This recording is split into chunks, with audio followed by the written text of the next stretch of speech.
What's up, everybody? Welcome back to the 50/50 podcast. This is your boy Illis Demeanor, and we got a special guest today, my homeboy Marcus, and I'm here with my co-host. West, y'all. How's everybody doing? Thank y'all for tuning in. Welcome back. This is going to be episode number 5. It is now May 28th, 2023. I just like to thank all y'all for the views. Man, we've been seeing a little jump. It ain't much, but man, for us, like that means a lot. It does. It really does. Shout out 50/50 podcast. This your boy Marcus with Next Level Barbershop, man. Yes, sir. So we're gonna jump into this real quick. We got a lot to go over today. Let's go ahead and jump in. I want to talk about Ian Gary being the next big superstar. All right. Do you even know him? I heard the name. Okay. Ian Gary. He's basically a Conor McGregor, but bigger. Okay. He's Irish. He's got the karate style, footwork, the stance, the switching.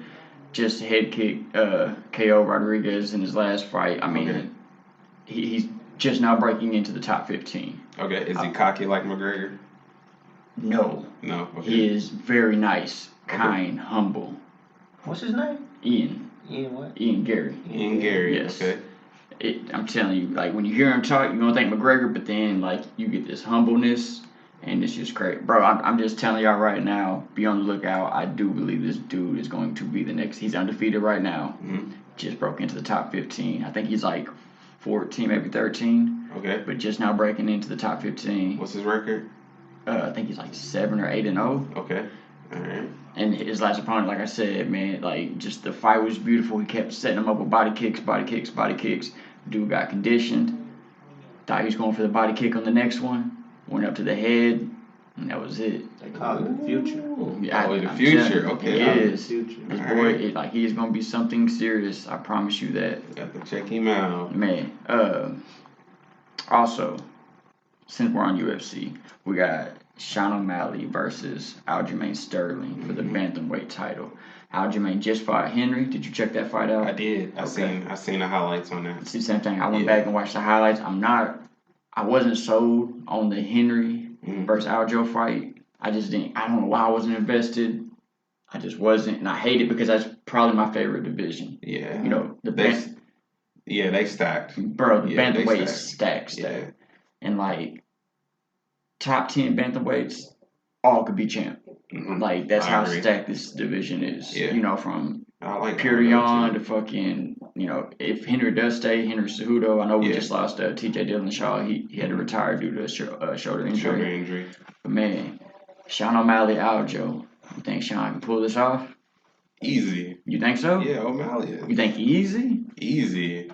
Even though Aljo is thug jitsu, top level. Because O'Malley can adjust. He's good He at can. adjusting. O'Malley is So- my favorite fighter. I think he'll get it easy. Well, I might take that back when I say easy, but I think he'll come out with the win. Did you watch the Sean O'Malley Pure Yon fight? Highlights. Okay. Yeah, highlights. So same thing with that. Everybody said Sean was gonna get smoked. Realistically, I kind of thought so as well. Being a Sean fan, I didn't want to say it, but I was like, man, Pure is just a beast. Yeah. You know what I mean? Like a beast. Some people will say he's been robbed his last few fights, Mm-hmm. but man, I think Sean went out there and did his thing. Split him Yeah, open man. with that knee up the middle. Mm-hmm. Technically did drop him one time in the fight. I don't know if they counted as that, but he did rock him, and Pure dropped down to one knee. So technically got a drop. Is Sean O'Malley, has he always wore like bright colored hair? Yep, Yeah, that's him. He's That's got him. the Pink. crazy. Yeah, yep. pink. He's I've always seen it been being like that. green. Always. Yeah. He's the Dude is one. nice. He is. Yeah. He was the one. If you ever watched like Dana White's Contender series, he was the Yeah. one when Snoop Dogg was doing the special guest host, and he kept calling him Sugar Shane. Sugar Shane. Sugar yeah. Shane. Yeah. Like he was going crazy with Snoop. Okay, I didn't see that one particularly. That's but when I he was. seen- He wasn't I even in the seen UFC on at this the- point. But yeah, yes, He's Sean's good, cold. man. He's good. UFC 290. Headline kind of whack. I think it's Amanda Nunes versus somebody. It's supposed to be Juliana Pena for the 1,000th time. They switched it out with somebody different. Yeah. I don't really care for it. But now let's talk about UFC 291. Whew. Bro, Stacked card. I haven't seen a card that stacked in a long time. think about it like this, Poirier? bro. Poirier, yes sir. Poirier Poirier. is on there. Okay, so we got here it is. Here's the rundown. Main event: Dustin Poirier versus Justin Gaethje for the BMF title. They're bringing it back. Crazy. So what? So break that down. What is the BMF? The BMF is the baddest motherfucker title. It's a one-off belt that they created for Jorge Masvidal versus Nate Diaz. Okay. Nate Diaz called Jorge out, and he was like, let's fight to see who the baddest motherfucker is. Ooh. And they ran with it. Now they got a belt for they got it? a whole belt for it. It's black and dope. silver. Fuck it, it's dope, really. Yeah. But it's not like a title. It's just kind of like Yeah. a thing. Now that Jorge has retired, they're going, I guess, keep it going to somebody else. You don't defend it or anything like that. Jorge never defended it. I guess it's just a thing. Once you get it, you just got it, like bragging rights. Yeah, that's still dope though. It is dope. That's dope. Co-main event, we got Jan Blachowicz versus Alex Pereira, who just lost to Izzy, but also just knocked out Izzy. Yep. And Jan Blachowicz is the only other person to beat Israel Adesanya in the UFC. Hold on. Yeah. Hold on, Wes. Yeah. You say he lost to Izzy, but he also knocked out Izzy? He knocked out Izzy. So the rivalry, let's kind of go back and talk about this. So they have a long-standing rivalry. Israel Adesanya and Alex Pereira. And Alex Pereira is a scary motherfucker. They call him Pohan, which means hands of stone. He's a beast, bro. He's a scary motherfucker.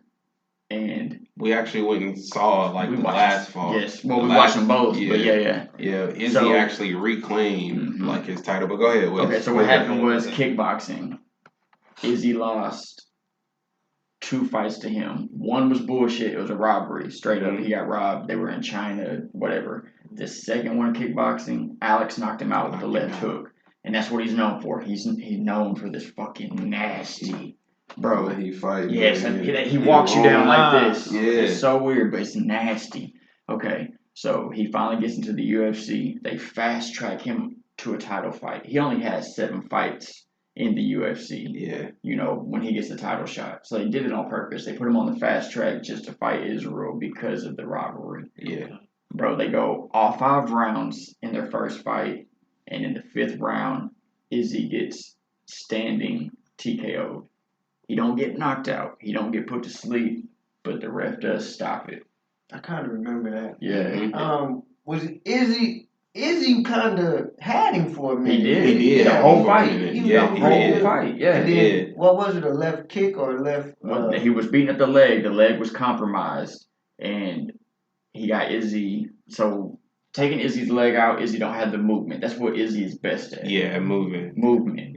He will not stand there and let you hit him. He will get the fuck out the way. And that's what he's known for. Yeah. Alex compromised that leg and then caught him up against the cage. Now you don't have the movement and you ain't got nowhere to go because your back's basically against the ropes. And he just started teeing the fuck off. Yeah. They stopped it. They stopped it. They fight, maybe 5-6 months later? A quick turnaround. Everybody's like, don't do it, Izzy, don't, man. And he's telling everybody, bet the house on me. And that's what hyped him up because he was like, man, I got beat. And everybody was like, don't do it. You don't get beat again. And he was like, okay, I want to show y'all. So, he came back and... Bro. Man. Second round, knockout, the coldest knockout. The cold. Bro, like, I still have this shit. Let's see if it showed. We went to Buffalo Wild Wings. I still got that shit as my lock screen. Because when he was down, he did his little trick where he shot his fucking arrows. Yeah. That's what Alex does. Because he's, they call Izzy like the style bender. So he's always like, doing this and stuff. All he's flashy, like he's throwing the arrows and stuff. I like that. Yeah, me too. It's crazy. I like Izzy, man. Nice. His style is dope. And his mindset too. Yeah. Dude is smart as fuck. He is. That's what I think. Like you just said, the mindset, bro. I think that's why he is so hard to beat. It's not that he's the best fighter in the world. It's not that he's got the best technique. But I think his mindset and his determination makes it to where you're not going to beat this man. Yeah. He's not going to allow it. He just refuses to lose. It's like a confidence, but humbleness at the same time. Like, that's his energy, like crazy. I seen the one where, was that the fight you're talking about, where he knocked that dude out. Which one Yep, did his son Yep, mock Izzy or whatever? That was kickboxing. Yeah, that was kickboxing. His son got in the ring after Izzy got knocked out and fell over dead, mocking Izzy. Yeah. So Izzy went and pointed at his son in the crowd. And like we said, like a lot of people was like, "That's too petty. That's where we draw the line." I like it. I like it too. Yeah, I ain't. Nope. You did it to me on my worst time. Like, hey, karma's a bitch. Yeah, like being cocky, showboating and stuff like that. Like that's entertainment. Yeah. And, like we need that in all sports. So like you can build up like your fan base by doing that. Some people kind of like, he too cocky, like he arrogant, like So some people don't follow him for that, but for me, like I like that stuff, man. So like, and like I said, it's not like cocky to me. It's like you gotta discipline kids, like even whether it's the tough love or not. I mean, it is what it is. Yeah, that's exactly what he said. He said, if you won't discipline your son, I'm gonna do it for you. That's his exact words. Yeah. Here's another thing too. So touching on that, you said people can be cocky to the point you don't like them. Yeah. And I agree, because like I almost look at Floyd Mayweather the same way. So I tune in to watch him lose. I don't tune in to watch him win. I'm tuning in because I want to see him, lose. So I do believe, even if you get cocky to the point that people don't like you, bro, it's still gonna sell, because now they're not tuning in to watch you. Yeah. They're tuning in hoping you get dropped. So I think that's a good one. Yeah. Yeah. Do you like Floyd Mayweather at all? I respect him as a boxer. Yeah. I just do you expect his talent, or you respect his record because he undefeated? You can't not respect the talent. The man is talented, bro. I mean, the record is whatever, but it's that Philly shit. And then look, here's my thing, bro. People keep saying that's all he's got. Well, if that's it and that's all he's got, why don't everybody do it? If it's that easy, bro, do it. Everybody. I think his dad. His dad introduced that, if I'm not mistaken. It may have come before him, but he definitely perfected it. He perfected it. 100% perfected it. He teaches that to this day, and I think Floyd took it to the next level. Yep. Like crazy with it. His defense is impeccable. A lot of people don't like the way he fight. You know what I'm saying? I know why, because people want to see some action. Yeah. And Floyd, he can dodge punches like all night long. You know what I mean? It's that fight IQ, man. It's so high, and it does. To an amateur fan, that fight will look boring, right? Because you'll think, man, they ain't doing shit. All he's doing is avoiding. Yeah. Do you know how hard it is to avoid that way and make it look so easy and boring? Like, that's a high skill level. And then pick punches too, like the punches that he do throw, and the precision and the landing, like that's skill. He ain't throwing haymakers. He ain't spraying and praying. Bro, he is plotting and fucking sticking. Yes, sticking. So sticking and moving. Got Jan Blachowicz, Alex Pereira. The next fight, or the fight before that, Tony Ferguson versus Bobby Green. I hope Ferguson get that. I'm sorry, bro, but it ain't gonna happen. It ain't gonna happen. And I hope Ferguson retires after this. Ferguson, bro, it looks so bad. He ain't been the same since the Justin Gaethje fight, and I keep rewatching that fight. It's Justin hurting, man. Bro, it's the worst I've ever seen somebody take a beating. That's why I want him to win, because he got hurt, and I like to see people like. I don't know. Then we got Paulo Costa versus Ikram, which is only somebody who's 14-1, so kind of a no name. But we got Stephen Thompson, Wonder Boy, versus Michael Pereira, I think is how you say his last name. It's who Kevin Holland just beat, because I want to talk about this. Derek Lewis versus Marcos Rodrigo del Lema, I think is how you say his name. Okay, and then we have Michael Chiesa versus Kevin Holland underneath Kevin Holland. The Michael fight. But if Kevin just beat this dude, why is he 2 fights before him? You would think Kevin would be up there. I mean, Kevin did lose to Wonder Boy, don't get me wrong. I get that, but... Politics. I think so. I love Kevin Holland. Yeah. Kevin Holland is fucking dope. Okay, so you think he beats Michael Chelsea? Yes, I do. I really do. Are you just saying that because you're like a fan of him, or I am a fan of Kevin man? Holland, but no, I think Kevin Holland's gonna get it done. I really do. Kevin has been looking so good. They call him Big Mouth. Yeah, he talks a lot of shit. The big mouth chain, like his mouth is open. It's like. But the dude. He backed it up. Yeah. So like Kevin Holland fighting down here, he beat this dude up here. That's what I'm saying. So why is he so low on the card? Oh yeah, so Kevin Holland, but he just beat this dude in the last fight, knocked him out. But he also lost to Steven, which Steven Thompson, bro, is no joke. Wonder Boy is no fucking joke. Yeah. Like, that dude's a fucking beast. Yeah. Now, here's what I want to ask you. Do you think this could potentially be the biggest card without a title fight? Yes, for sure. Because you got so many big names, like any of them can be a champion. Right. But it's not a championship fight on that card. So yeah. You do have the BMF. Well, yeah. There is the BMF title. Yeah.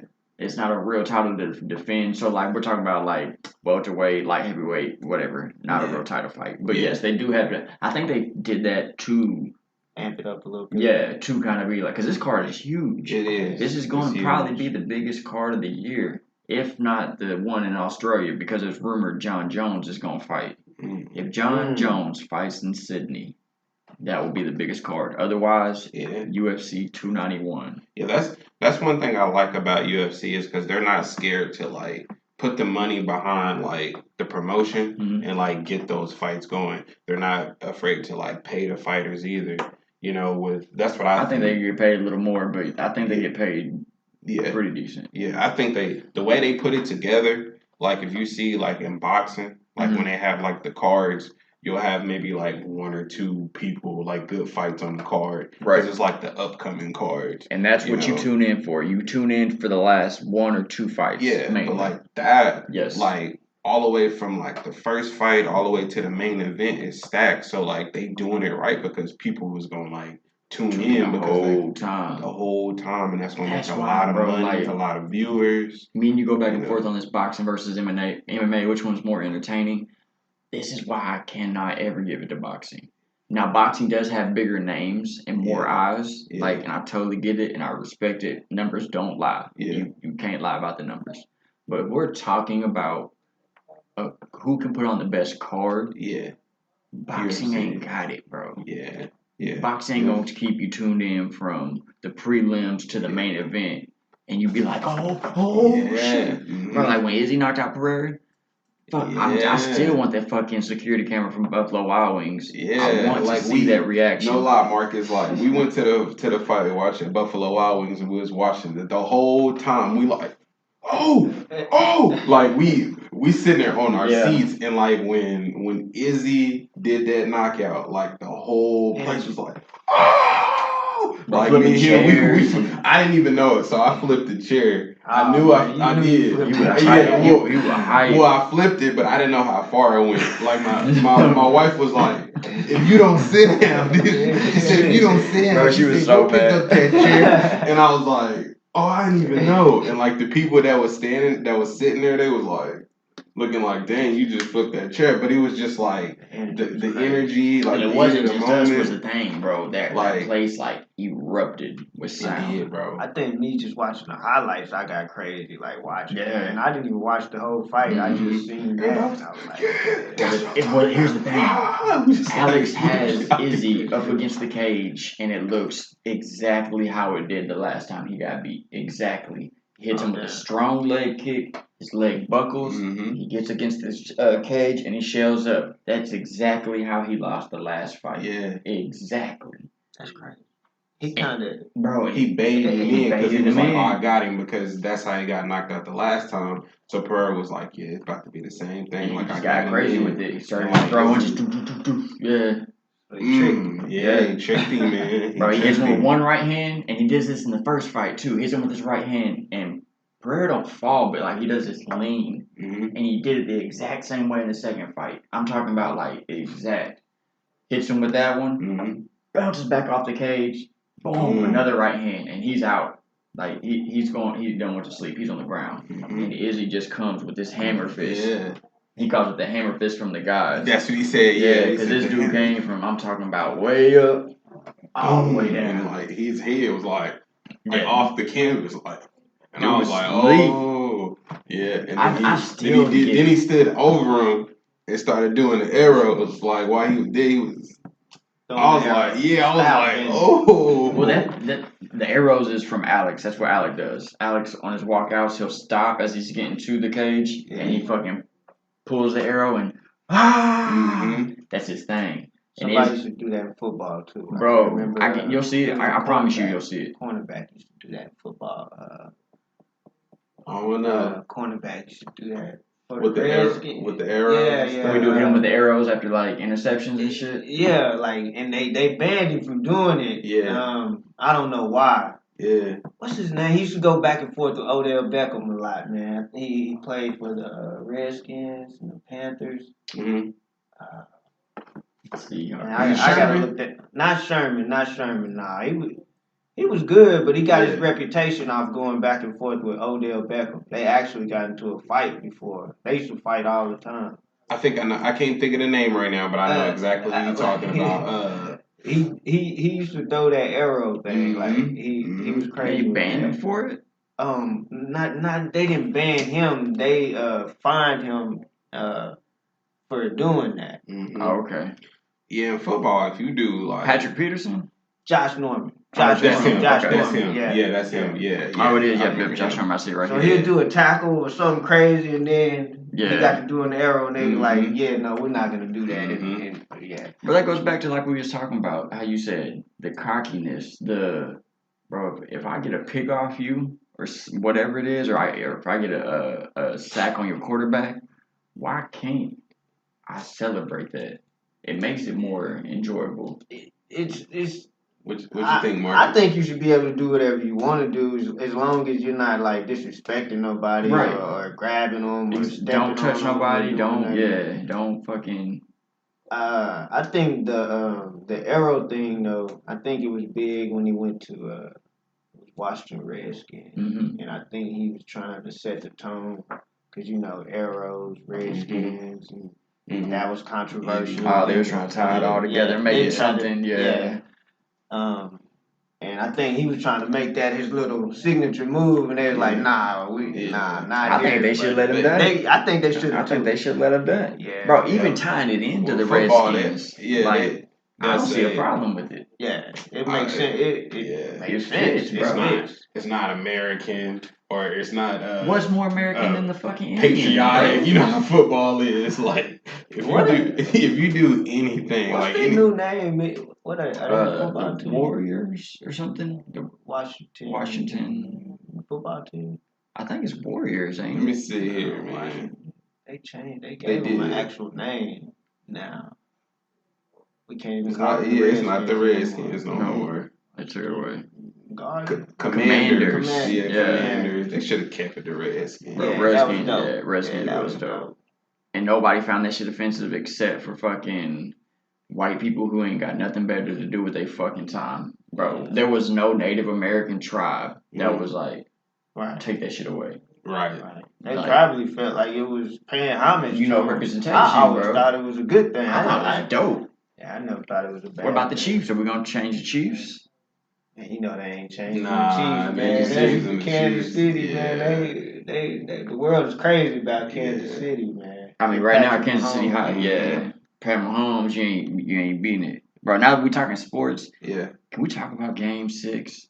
Dude, let's talk about it, man. Holy shit. Yeah. That was epic, bro. Yeah. That was crazy. That was crazy, bro. That's why you block out. Exactly. You learned that in elementary, man. Yep. Block out, bro, because you got stuff like that can just happen. You'll be on. Did y'all have a team? Who was y'all going for? I was going for Boston. Okay. I ain't gonna lie. I was going for Miami. Okay. I was going for the 8 seed, like, you know what I mean? And on the other side, I'm going for Denver. You know what I'm saying? So, I was going for Miami. I didn't expect it to jump out 3-0. Right. At all. Like, I didn't see that coming. You know what I'm saying? But to come out the gate 3-0, do you know how hard that is Very hard. Yeah. Bro, that means you got one more game and you done. Yeah. You know?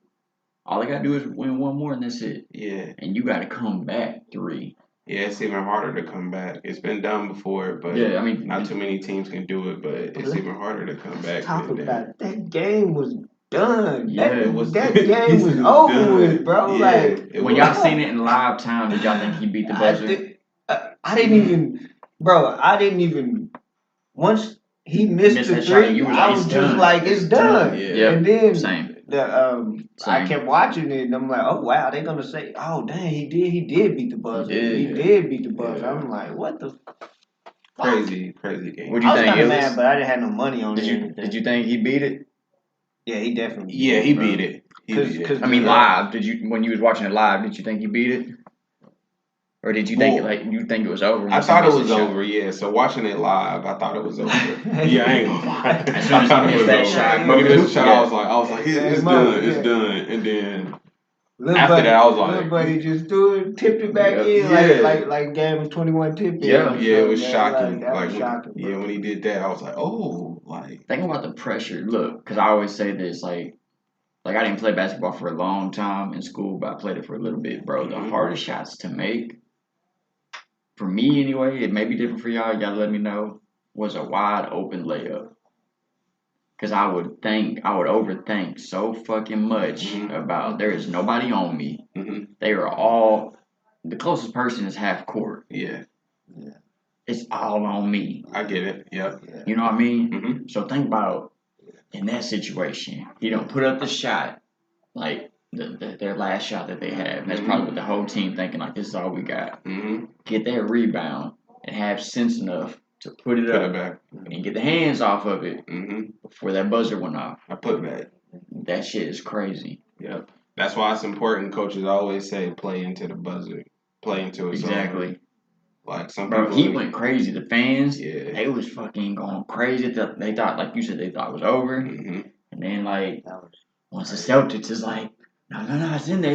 And they run it back. Bro, it's clear as day. So now, going into game 7, what happens now? Like, what happens now? I almost feel like you have to want Boston to win at this point after that, bro. I mean, that's what they came back 3-0. Miami to win, but I think that the momentum has shifted to Boston now. I think they're gonna close it out in 7. But I'm going for Miami, though. Bro, I just can't. I don't know. That's. Yeah, we all love the game-winning shots where it's like the 3 for the win. We love that shit, but that little just that quick little it wasn't a layup, just like a quick little shot underneath the rim. Bro, that's probably gonna be one of the greatest moments. Yeah, it is. And then the storyline to come back from 3-0. Yeah, that was it. I was out of there. Yep. Oh yeah. Since we're talking about the playoffs, I want to jump on. This is like a couple of games before that. Denver versus the Lakers, because I'm a big LeBron James fan. They got swept. Bad. What y'all think about that? Denver was the better team, man. Hey, dude, I didn't know Joker was that dope, bro. Like, I always seen his stats, and I know he's been like the 2-time MVP before. Yeah. And I'm like, is this gas or what? Is he that cold? But watching him play, his footwork, I didn't know he was like that dominant, bro. Yeah. The way I like it because the way he get his team involved, like at the center position, like he can pass. He's a facilitator. Like his passing is so underrated. Speed too. When he turns it on, like he got another gear. Like when he bring the ball up court, back you down, and then just take off down the sideline, outrun and guard. I'm like, this dude is dope. He's the real deal. And soft, his shot is soft, butter. Do you think he's the best center in the NBA? Is Giannis a center, or is he like a position? Is he like a point forward? Point forward. Yeah. Yeah, I think. Joker hands down. Yeah, I think he's the best center. Okay. It would be out of him and Embiid, and clearly it's him. He's still there. He's still there. I think Embiid had a good year this year, but man, he He didn't finish it out. Yeah. So after the Lakers lost that last game, Game 4, at the press conference, like LeBron hinted that he was gonna retire. Do you think he gonna retire? Oh man. I thought he was gonna wait to play with his son.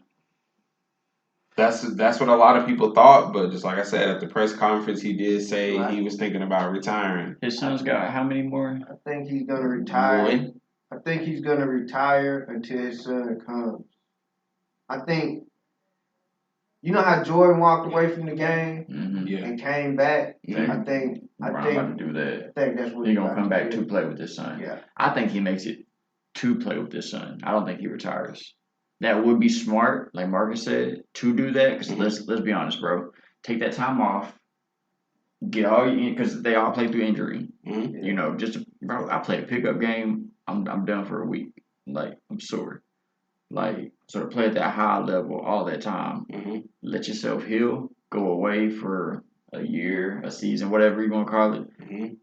Your son enters the league. Come back, play one season with your son, and take that time to develop him. Because Bronny he gonna need a lot of development going into the league.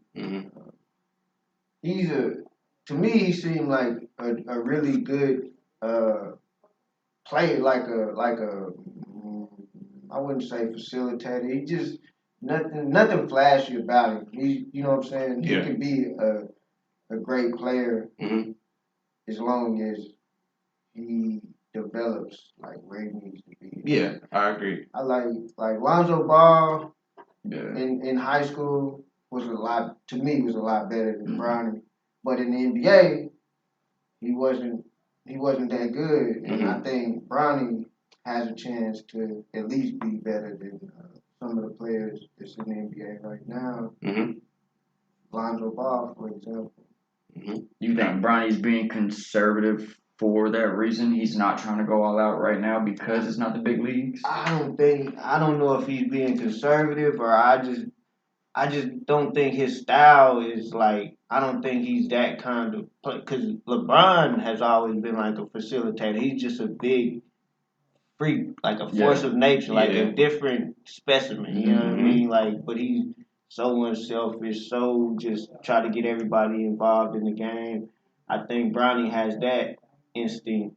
If he had like that Mamba mentality though, like he'd take it to that. And I think he can reach that level because he's still young, bro. He's a kid. Like, where's he going? USC or is it USC? I think it's USC. I think it is. I think it's USC. So like I seen this the other day, and it's comparing the LeBron and Jordan thing.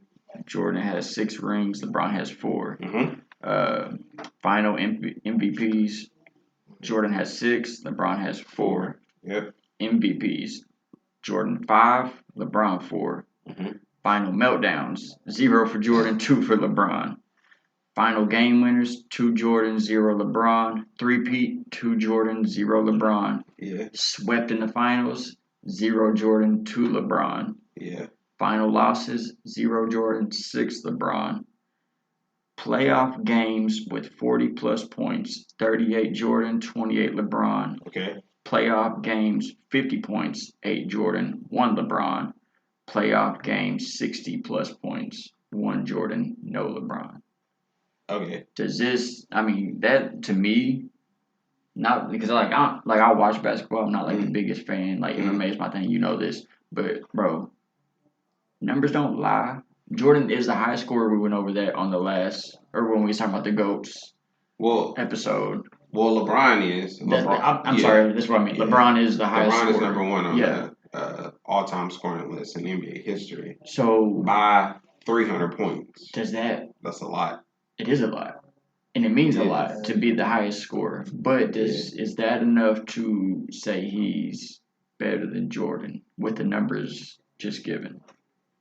Well, that's a good question, and it's hard to compare because it's 2 different eras. Because that is just when you look at it like side by side, Well, there's other things. There's put side by side. This was built to cater to Jordan. Yeah, it 100%. is. And there's the ones you could cater to LeBron too. Right. Like, so what question are you asking? Because it could be a different answer. My question is, so once and for all, the debate of Jordan or LeBron, who's the GOAT? Are we going to say it's LeBron because of the scoring, or are we going to say it's Jordan because of the whole overall being better? I can help you answer that in my opinion. So I'm gonna give my opinion first. My opinion, I'm gonna say overall player. I say LeBron is the better player to me, overall player. Okay. The reason why is because he's just a freak of nature. You know, there's never been anybody that has like the size, the speed, and the skill all in one. You know, I mean, it's two different eras. You know, you got back then. I feel like LeBron could play back then and still dominate because it was more physical back then, and LeBron is so physical that I feel like he still could dominate back then.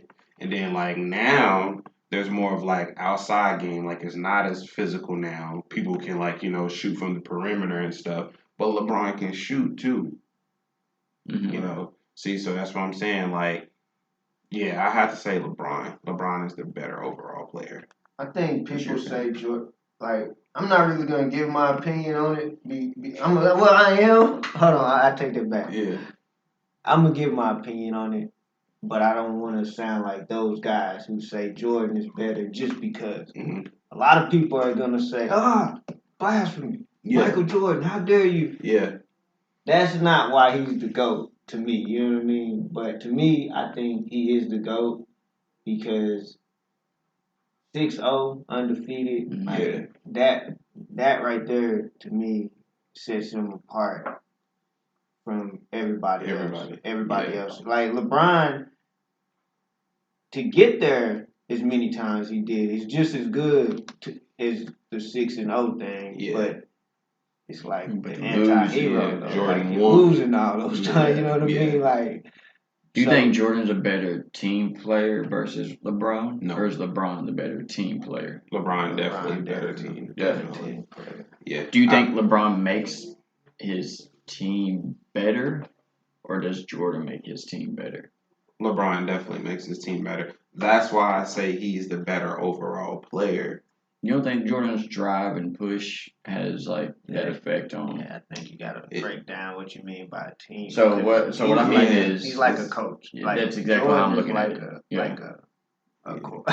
Yeah, like if you fuck up, like you gotta watch The Last Dance, bro. Jordan's on your ass. Yeah. Like he ain't playing, and he's gonna fucking tell you. He's no bullshit. Yeah. Jordan is great.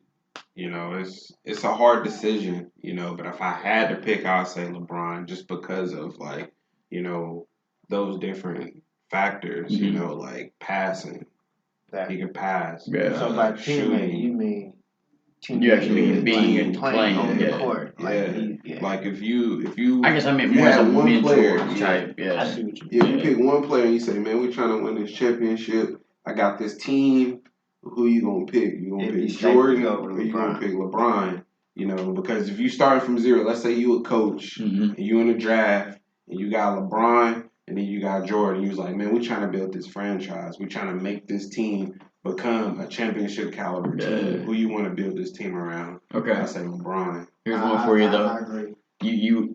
It's game 7. It's 3-3. Who do you want taking your last shot, LeBron or Jordan? Jordan. Bro, see what I'm saying? That's what I'm saying. It's tough. It's tough. And a lot of people will be like, well, that don't make sense because you're saying like LeBron is the better overall player, but then you want Jordan taking the last second shot. When we talk about last second shot, we're talking about one attribute versus not talking about the overall. Yeah. Because I feel like put Jordan or LeBron in this situation, maybe it don't come down to the last shot because, well, look what just happened, bro. I'm trying to make an argument for him, but he just got swept. He got swept. I can't. Jordan never got swept. Never got swept. LeBron took a lot of last second shots and missed a lot. Jordan made a lot of last second shots. You see, so LeBron's like bro, I'm not trying to be disrespectful at all, but like the crybabiness mentality, like the flopping, the fake like fouls, the like, oh, you hit my like. I don't know why that makes me like cringe so bad. Yeah. Especially like, I guess it was in the playoffs. Like he bumped somebody and goes sliding into the fans and like they spilled the drink on him. Hollywood, Bro, exactly. And when you go back and watch it, slow mo, there is no contact that called for that type of reaction. He's like the Tom Brady of fucking basketball. Mm-hmm. Yeah, I can give you that. Yeah.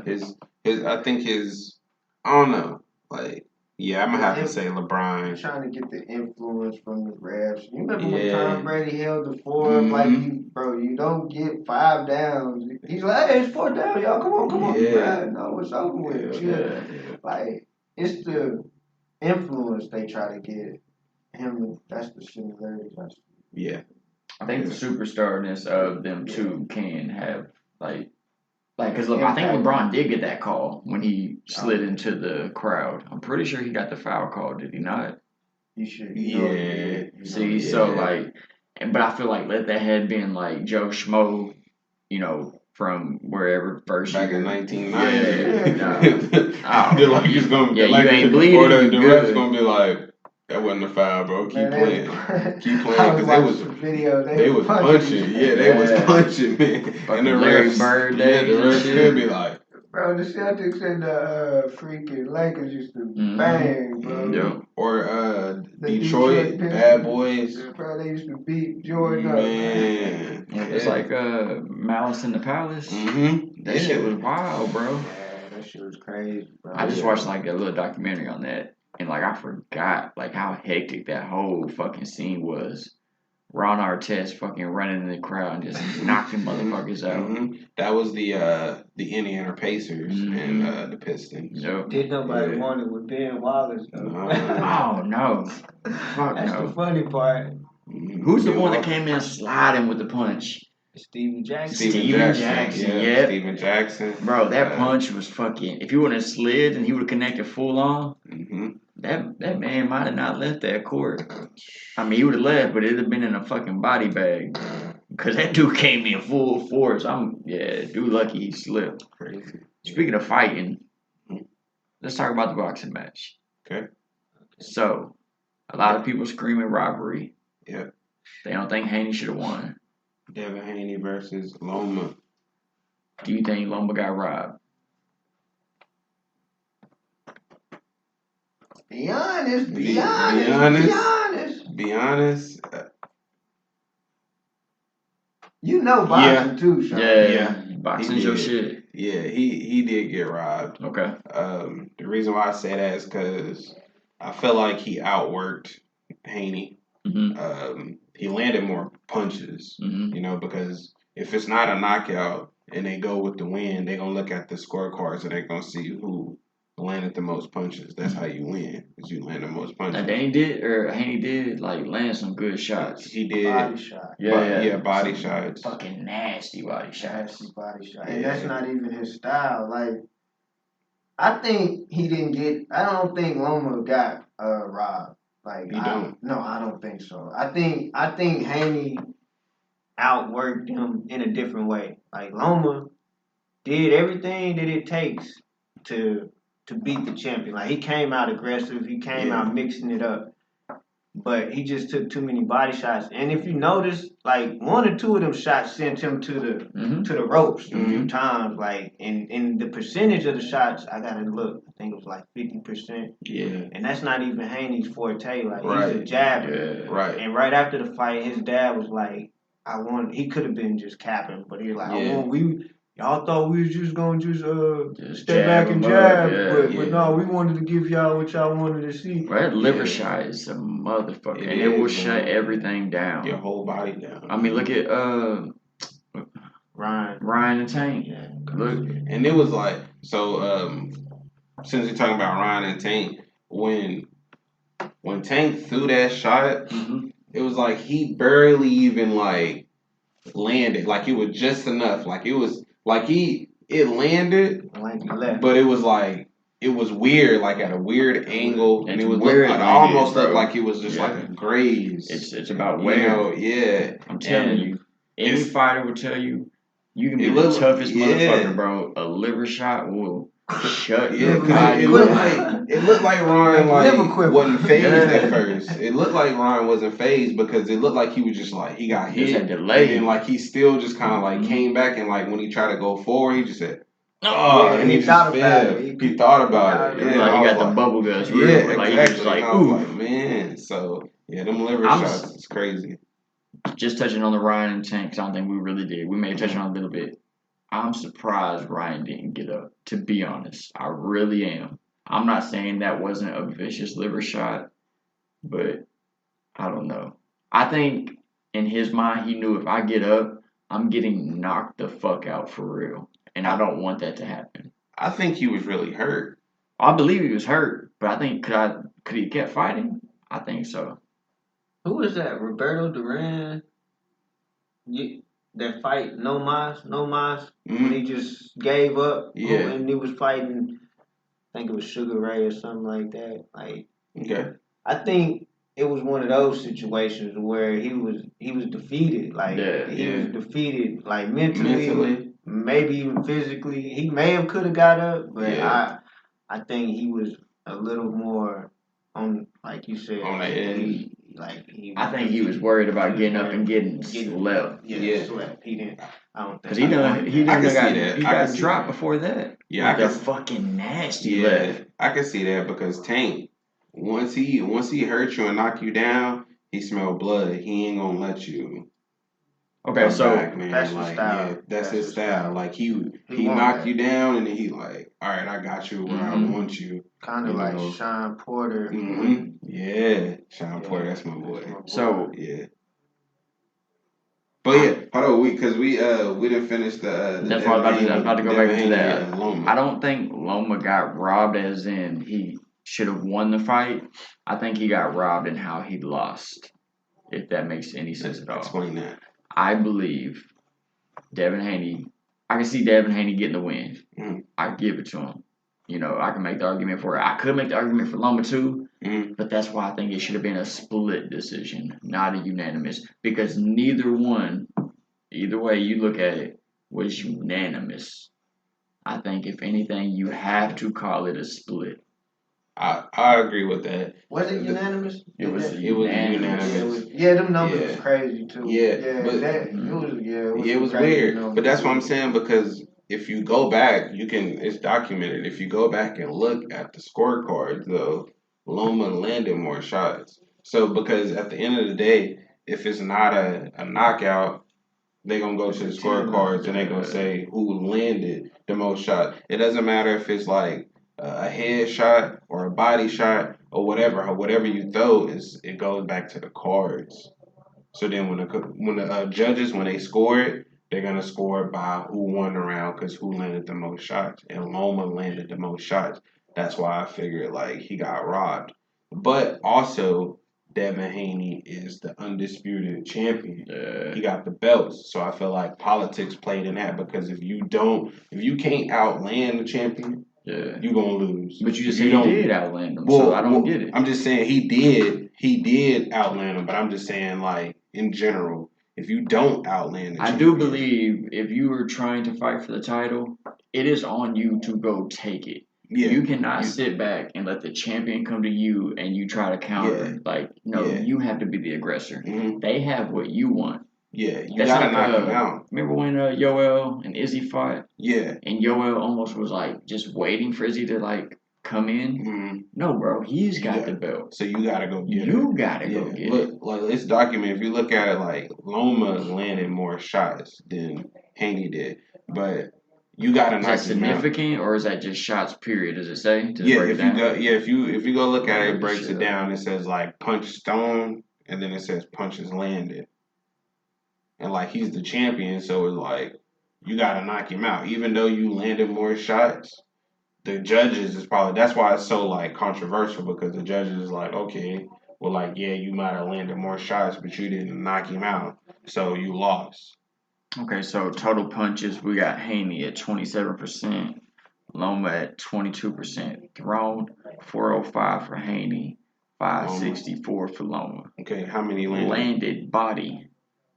Out of 110, Haney landed 50. Wait, there ain't no way this is right because it says 124 and then 9. You're telling me Loma only landed 9 body shots? Yeah, bro. He wasn't throwing body shots. That's crazy. Okay, so jabs, Haney was 11%, Loma was 12%. Thrown, 188 for Haney, 250 for Loma. Landed, 20 for Haney, 29 for Loma. Power punches, 41% to 30%. Body. Yeah, and then thrown again, we got 217 to 314, and then landed 90 to 95. I don't know, man. It's tough. It's tough. So hard to score that fight, man. It's tough. So looking at that, they probably was like, man, it's so hard to score. We're just gonna give it to Devin because he's the undisputed champion. You know what I'm saying? And that's why it's kind of weird because it's like if you fighting for the belts, you gotta knock them out. Because if you leave it to the scorecards or you leave it to the judges, they're gonna be like, and it's so close like that. Yeah. They're gonna be like, man, we're just gonna give it to the champion. See, so the final, the scorecards is 113, 115, 112, 116, 113, 115. Loma is fit to be a champ. Right? Do you think if Haney wasn't champ, would Loma be champ? Loma used to be the champ. He did. Is that the email bill? Is that that's what they call it. That's what they call the email bill. He forfeited one of his belts to Haney, I think. Yeah, I gotta research that. I think he did. He did. What happened? He fought in he went back to Ukraine. Oh, to fight in the war. Yeah, I think they call it like the is it like the intern? I think they call it like the interim belt. Yeah, I think the interim title. Interim. That's if you like forfeit your belt for like any reason. In UFC, that means like say the champion is hurt, and then you have two guys fight for the interim title. That guy's the interim champion until he fights the real champion. Like we're gonna have that coming up soon with Yair Rodriguez and Alexander Volkanovski. Since Alexander went up a weight class to fight, they fought for the interim. Yeah. So now we're gonna have title for title coming up on one of these cards. MMA getting good, man. MMA is crazy. Especially now. I'm not trying to change the subject, but I noticed in boxing now that where if you lose a fight, you just drop. Like what happened to the old days where fighters like De La Hoya and Floyd or Roy Jones and Roy Jones, my favorite. All the big names back in the day, like they would Sugar Shane, they would fight, come back, fight again. Nowadays, it's like you get one chance to lose. You know what I'm saying? You lose in your career. There ain't no comeback. You go from undefeated to take that L, and then it's just like, oh man, he's not that guy. I'll be honest with you. I think it's the pursuit of keeping the 0 on the loss column. And I feel like once they get that, it's almost like they give up. Because they're like, Floyd was perfect. If I can't beat Floyd, then I'm not good. But that's not about It's not about that. Bro, it's not. That's what we was just talking about. So we was talking about in one of our recent episodes, can you be a GOAT even though you're not undefeated? And I said yes. Because I said, look at somebody who, like, I don't know how much you're into MMA, but like Khabib. Yeah. So he's like 20-something, 29-0. Yeah. But I wouldn't call him a GOAT because overall fighting, he can't. Bro, I could show you a fight of Khabib and it's so wild. He's just like swinging at nothing. Nobody's there. Nobody's even around. The dude looks like an amateur. But he mauls people when he grabs them. He's a fucking wrestler. So he's whatever. He's undefeated. But he's not the GOAT. I don't see him as the GOAT. No, because I can see somebody it's tested when the adversity is tested when you come back. Like after sure. Like you said, Izzy, like he came back and beat to me, that's more goldish than just an undefeated record. You know what I mean? That's exactly what I look at. You've never been tested. And that's what people kept tripping on with Izzy because you overcome. His first loss technically was he moved up to light heavyweight and fought Jan Blachowicz, who was a big motherfucker. I don't know what he was thinking. Bro, he got on the scale holding a pizza box, eating pizza. Like, he didn't gain enough weight, and he just got, like, out-wrestled. This dude basically manhandled him. I mean, it wasn't, like, a dominant fight, but it was pretty bad. So, Izzy was like, yeah, I lost. It's whatever. I'm still going to go back down. I'm going to do my thing, and I'm going to destroy my division. And he did, up until the Alex. Loses to Alex, same thing. Instead of how you talking like boxers, bro, he didn't just be like, well, Alex beat me for the third time. I got nothing to fight for. I'm done. No, he came back and he said, bet the house on me. Yeah, I like that. Like, dude, I can't remember who it was. It was I think it was a football player, had $100,000 in cash. And he was asking Izzy, he said, bro, I want to bet this on you. Can you give me... What is it? He does a podcast, too. I think it's like... Was it Brandon Marshall, Deshaun Jackson, one of them? I Am Athlete. Dude, I can't remember that. Had like dreads. I can't think of his name now. Sure it's Brandon Marshall. It probably was, because he had the shaved side. Yep. Had $100,000. He was like, I want to bet this on you. He said, but give me your word.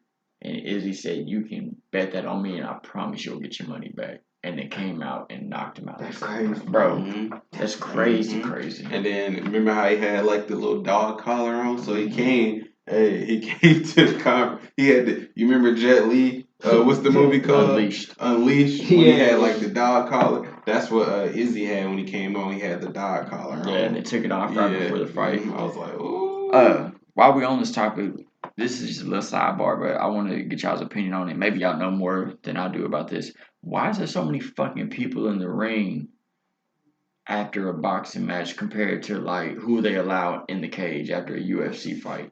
Because the boxing ring be fucking full, bro. Dude, I don't know about that, man. Is there a reason? A rap convention. It really does. It looks like, bro, it looks like a fight's about to pop off again. That's really what it looks like. And it has happened. It has. Floyd spoke on that before, like why he didn't fight Zab Judah after that. And he was like, he broke it down like professionally the fight is over. Like now we protecting the money that we just earned. So he was like, that's why I don't fight. Like a lot of fighters, they want to continue to fight after the fight is over. And that's the bravado shit of it. And then Floyd was like, nah, we're not doing that. We just taking that money home and getting gone. I think boxer-wise, so many people in the ring, like, they be really ready to, like, if that decision ain't one way that they expected, they and it's ready not to just fight, the fighter, bro. It's like the cameraman. Yeah, they be beefing with each other. I know, like, you know the video where it's like, I can't name the fighter, but like dude's chilling on the ropes, right? And it's after a fight, and one of his cornermen just fucking left hooked the fucking shit out of That's wild. That's unprofessional. That's crazy. That's unprofessional. I know what you're talking about. So that's what I'm saying. Why is it they would allow so many people into a ring after? Well, not even. I mean, it is after the fight, but it's still a high tense situation. They should. Gladiator sport, man. Yeah, it is a gladiator sport. They shouldn't. They shouldn't let that happen. Because speaking on that, Shakur Stevenson, he's also undefeated, and he's in the same division as Devin Haney. But like when all those people was in the ring, like he actually walked into the ring and walked up to Haney. You know, and I think that's you shouldn't do that because it's disrespectful. Because you got his win. Yeah, like let him. You know, this. What if he would have went in and like hurt Haney? Yeah. You know, so you got to be able to protect like the money. Didn't Haney push Lamb on the fucking press? He did. So why do they do in the bro? Face that off. shit is so crazy because not only was he just standing there, but he was standing there like unguarded. And like when you watch it in slow motion, bro, it is like snaps his fucking head. You could have hurt him. They you do lost a lot the of whole that fucking stuff. fight. Yeah, man, they need to stop that. But like, Stevenson walked up to him or whatever and like called him out, and then Haney was like, "I'm number one. I'm number one." you know, and then Shakur was like, for now, like laughing was like, for now. Is Shakur undefeated? Yeah, he's undefeated. So we got Devin Haney, Shakur Stevenson, Tank. Ain't there one more? Or is that it? As far as undefeated wise? It's just I think it's just those. Is it just those? Yeah. Okay. Probably gonna be some up and coming people. I mean, the records is the records. You know, like people be coming up. Well, they'll be padding it too, bro. They'll put people like, you know who Andrew Tate is, the dude who talks all this shit online, shit, the brothers. Yeah. Like, he's got this crazy, like, kickboxing record. But then you look at the people he fought. Bro, this dude has, like, 200 fights and, like, however many losses. And he's going against people who is, like, 2-5. Yeah. You know? Yeah, you got, and I know y'all spoke on about, like, being a GOAT, Marcus, you did. I think the resume plays a part on that too. Like, so people overcoming, doing a comeback, I think that's more important, you know. But then, like, your resume about, like, who, when you come back, who you take it from. Right, but that's what I'm saying. My thing is this. You just mentioned the top three. You got Tank, you got Haney, and you got Shakur. Right is right. Shakur and Tank. Y'all fight. I mean, if it's up to me, that's how y'all fight it out. And then the winner fights Haney. That's how it should go. But I don't know When's the last time Shakur fought?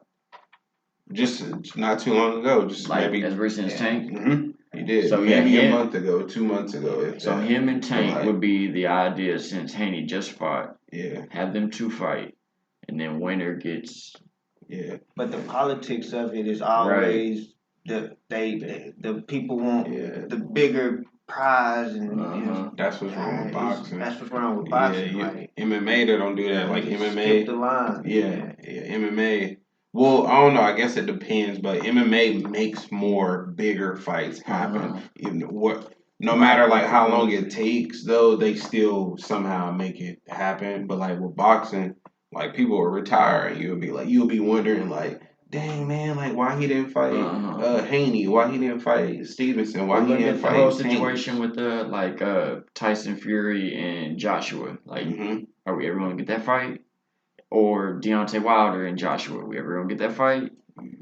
Who's Tyson's next one? Do we even want to see that fight? I kind of do. I think he's about to fight. Andy Ruiz.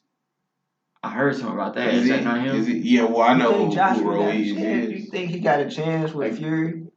Against Fury? Yeah. No, absolutely not. No way. No way. Like, I don't even want to. But I want to see it because. You want to see Joshua get his ass whooped. Well, until we see it, you can't say that. A different type of.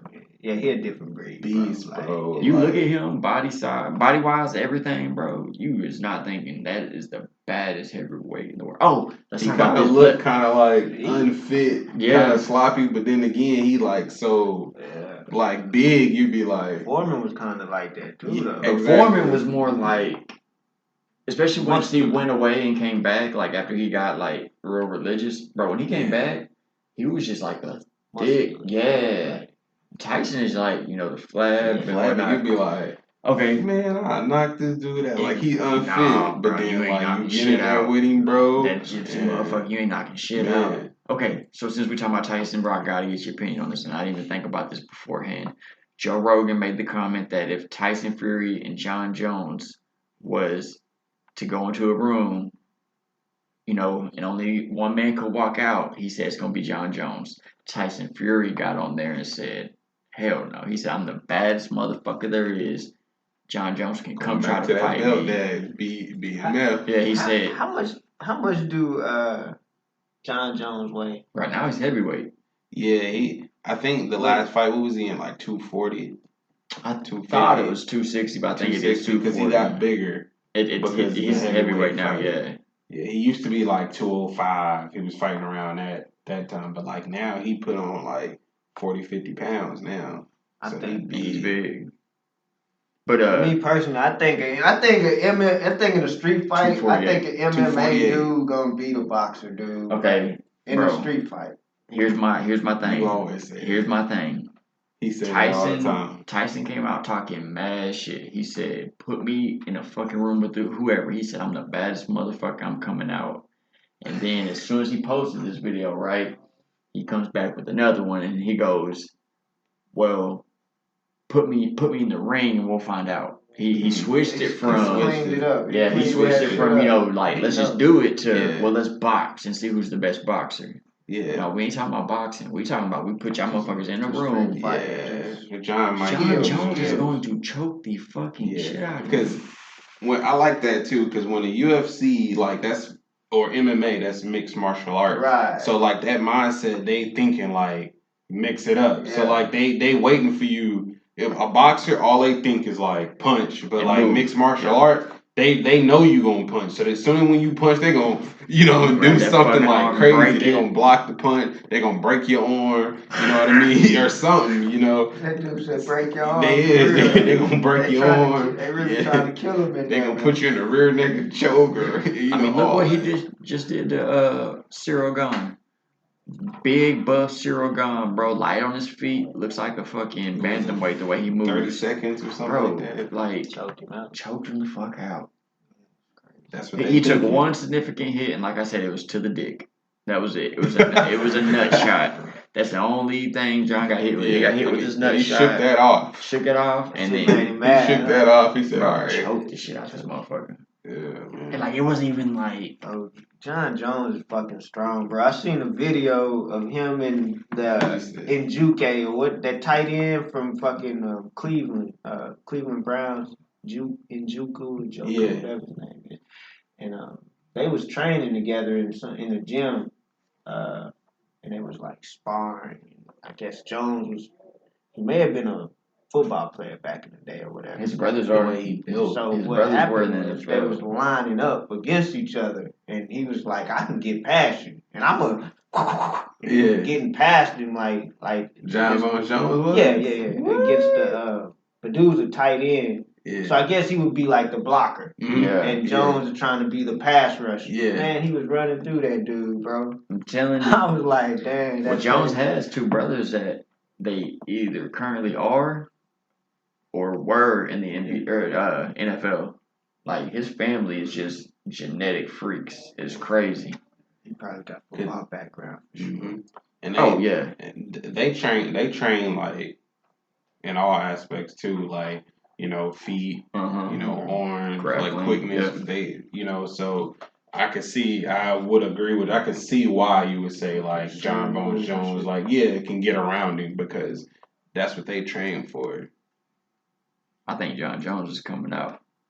I think you put them two in a room, Jones is the one walking out, bro. Tyson is gonna be slept. So they really doing like drills. Yeah. They really doing drills, bro. Oh hell no, bro. And it wasn't even hard. Yeah. I think he's taking it easy on him, but it wasn't even hard. He quick as hell though. No, I don't think he's taking it easy. Bro, that spin move was sick. Mm-hmm. Okay, so back to like the whole all the people in the ring versus not in the octagon. Mm-hmm. Look at what happened when Khabib and Conor fought. And Khabib, went wild, threw his mouthpiece at Dylan Dennis, and then hopped the cage and people came in the ring. Yep. Think about how bad that was. And how many people came in the ring to fight Conor. Mm-hmm. Like, there's even a dude that if you watch the right angle, like, he gets Conor a couple times. Yeah. But there is one, and I think it was Islam, the current featherweight champ. Yeah. Or maybe he's lightweight. Whichever one. Yeah. I think came running at Conor. And Conor slips and just straight fucking left hands this dude. Yeah. It is nasty. But, so, with all the tension being high, I just don't see why boxing, allows it. Yeah. I really don't. You should have. You gotta stop that. Maybe kind of like UFC. Maybe 3 people from your team in the ring plus the fighters. Mm-hmm. That's enough. Mm-hmm. Like, you don't need all the extra. Bro, there's 20, 30 people in this ring. Like on the last fight I was watching. Like, I couldn't even find where the fighter was. Like, they don't even stand. How like the UFC does, how they stand side by side, one raises their hand. Mm-hmm. They're just kind of like off in the corner somewhere. Yeah, and they need to put like a fence or a gate or something like around the ring, and then have like I think they already got it, but they just let people. They let people in where they need to. I think they should stop letting people in. Like if you're not like a part of the team, you should stop people from coming in. And then if like the part of the team like starts fighting, like after the fight is over, like I think you dead that shit quick. No, you shouldn't do that. I think they should either get like penalized or something. You know, which I'm pretty sure they probably get penalized anyway, don't they? Do they get penalized? They get fined. They get fined. Yeah. But speaking on penalties and penalizing people for. Speaking on penalties. Let's talk about John Morant, bro. I just thought of that. How you come up with I said penalties and he said speaking of penalties. Bro. He made that one up off the fly. That's a good one. We gotta get into it, bro. Speaking of penalties. So, John Morant flashing a gun again. What is it? Second, third, maybe fourth? I don't know. That man crazy. Second time. What the fuck? I want Marcus to. I want your opinion first. I thought about it long and hard, bro, and I was riding around the city last night, bro. Enforcement. I ain't gonna drop no locations because they wild. They wild now. You know what I'm saying? And that's just enforcement. It's a parade you know what I'm saying? Like, it was probably like 10, 11 o'clock, bro. Yeah. Everybody wild. Everybody wild across the street. This side of the street, that side of the street. Car wash, jumping. Everybody. Oh, you already know car wash. Car wash, we know. Yeah. But we ain't gonna drop the location. We ain't gonna drop the location. Yeah. Shout out to people holding it down, doing what they do. Mm-hmm. So I thought about it long and hard. I'm like, man, sometimes you uncomfortable, but you gotta go in these areas. You gotta go there. Mm-hmm. You know, you might, especially Memphis or any of these other cities, Chicago or whatever. Mm-hmm. Like, so I got to think about it. Like, man, you gotta. I mean, you protect yourself, but as far as him, like being on Instagram multiple times doing it and wilding and being like that, like that's the part that like he fucking up he's fucking up his brand. He's fucking up his money. But before I even like get too far into it, I do want to say that it is what is it? What amendment is it to where you get to have your gun? The right to bear arms. Is that the Second Amendment? Whatever. Yeah. Whatever. Because the first right to is the freedom to talk talk shit, and the second is, I well, I can't- better have a gun. I'm a felon, so you know what I'm saying. I don't get to have one, so I don't even care about the amendments or whatever. But The Second Amendment. I felt real. I mean, I ain't gonna say I felt uncomfortable because you know what I'm saying. I'm from that neighborhood, but it's changed a lot. You know what I'm saying. And then I got to thinking, like I could see why. He carries it. Yeah. Well, you can see why he carries it, but I can see why he carries it, or why his people carry it. You know what I'm saying? You gotta have one, but the crazy stuff he doing, like pulling it out on the other team's bus and all that goofy shit, like that shit there is fighting a 17-year-old over a pickup game, like that right there is wild. That's totally different. That's totally So I don't give him no pass on none of that shit. What you think, Wes? So I want to ask y'all this because let's kind of change up the scenario. Let's say it's not John Morant. Let's say it's a white basketball player, and let's say he's out on the farm and he's posing with his gun to some country music. Do we have a double standard here? That's a good question. That is a good question. I mean, I think like it should because be there is another NBA player. I can't think of his name, but he has like a shotgun over his shoulder. They were like pheasant hunting or something, but nobody tripped. He was hunting, doing his thing, and I think he even had a country song playing. Are we judging differently because of, for one, skin color, for two, because he's riding around in a car listening to rap music? Yeah, NBA Young. Yeah, that's wild. I mean, yes, it is that, but we hold collectively, we hold black people to another standard collectively anyway. Like we should, like that's my brother. You know what I'm saying? I don't know him, but like that would be like my little bro. Like that's the same shit I would tell my little bro and my son. Like, what the fuck is you doing with that gun on IG, bro? You got millions of dollars on millions of dollars you about to blow, and you want to play on Instagram, and like that's the standard that I would call it a double standard. You know what I'm saying? Like no disrespect, but like how do you look at the white dude that was holding that? I see them both as I don't have a problem with either one of them. Do you look at him like that? He's a dumbass. No, that's what I'm saying. See what I'm saying? I look at Ja like he's a dumbass, though, because I look at him like. But let me ask you why. If he has the right to bear arms, why is he a dumbass for something he has the right to do? Because he's on IG with it. But so does the other dude. So why is the white dude not a dumbass? Because he was on IG with it too. Because he's hunting, like bro, you riding around listening to. It's two different. You know what if you took rap out the equation? What if he wasn't playing, rap music? Would it still be as bad? Yeah, it would, bro. Because he shows it real quick? Nah, because I'm gonna be honest with you on that too, bro. Like, it's not fair. You know what I'm saying? It's not a level playing field. Of course not. Let's just be honest, bro. It's anybody who thinks it is, bro. Let's just say that real quick. If you think America is equal playing field, equal opportunity, because people say that like with jobs, we're equal opportunity employer. Shut the fuck up. No, the fuck you not. Stop playing. Be real. Yeah. Like, we come from a poor neighborhood, and that's where we grew up our whole life. We are less likely to be able to go apply for like these high paying jobs because we don't know these rich people. Like I was telling Sean, I'm from definitely lower class my whole life. You know what I mean? Like, I didn't get any special privilege because I didn't know nobody in a good position. Yeah. Everybody I knew was poor like me. You had to work. You had to work. Yeah. Just like everybody. Exactly. Now, nothing was given. I don't see it. Like I said, I see Ja and I see the white dude who was hunting. They are different contexts. Ja is riding around listening to music with a friend. Now, here's the question: does he brandish the gun in a dangerous way? Does he like up it, or does he just kind of hose it up?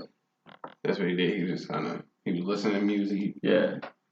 Okay. Now to change the narrative. What if he blows his own brains out on accident? I mean, you're a dumbass. I want to speak on that. So, for me, anywhere you put it, it's not dumb to carry a gun or flash a gun on camera. That's not dumb. But I think what people are mistaken is what's at stake.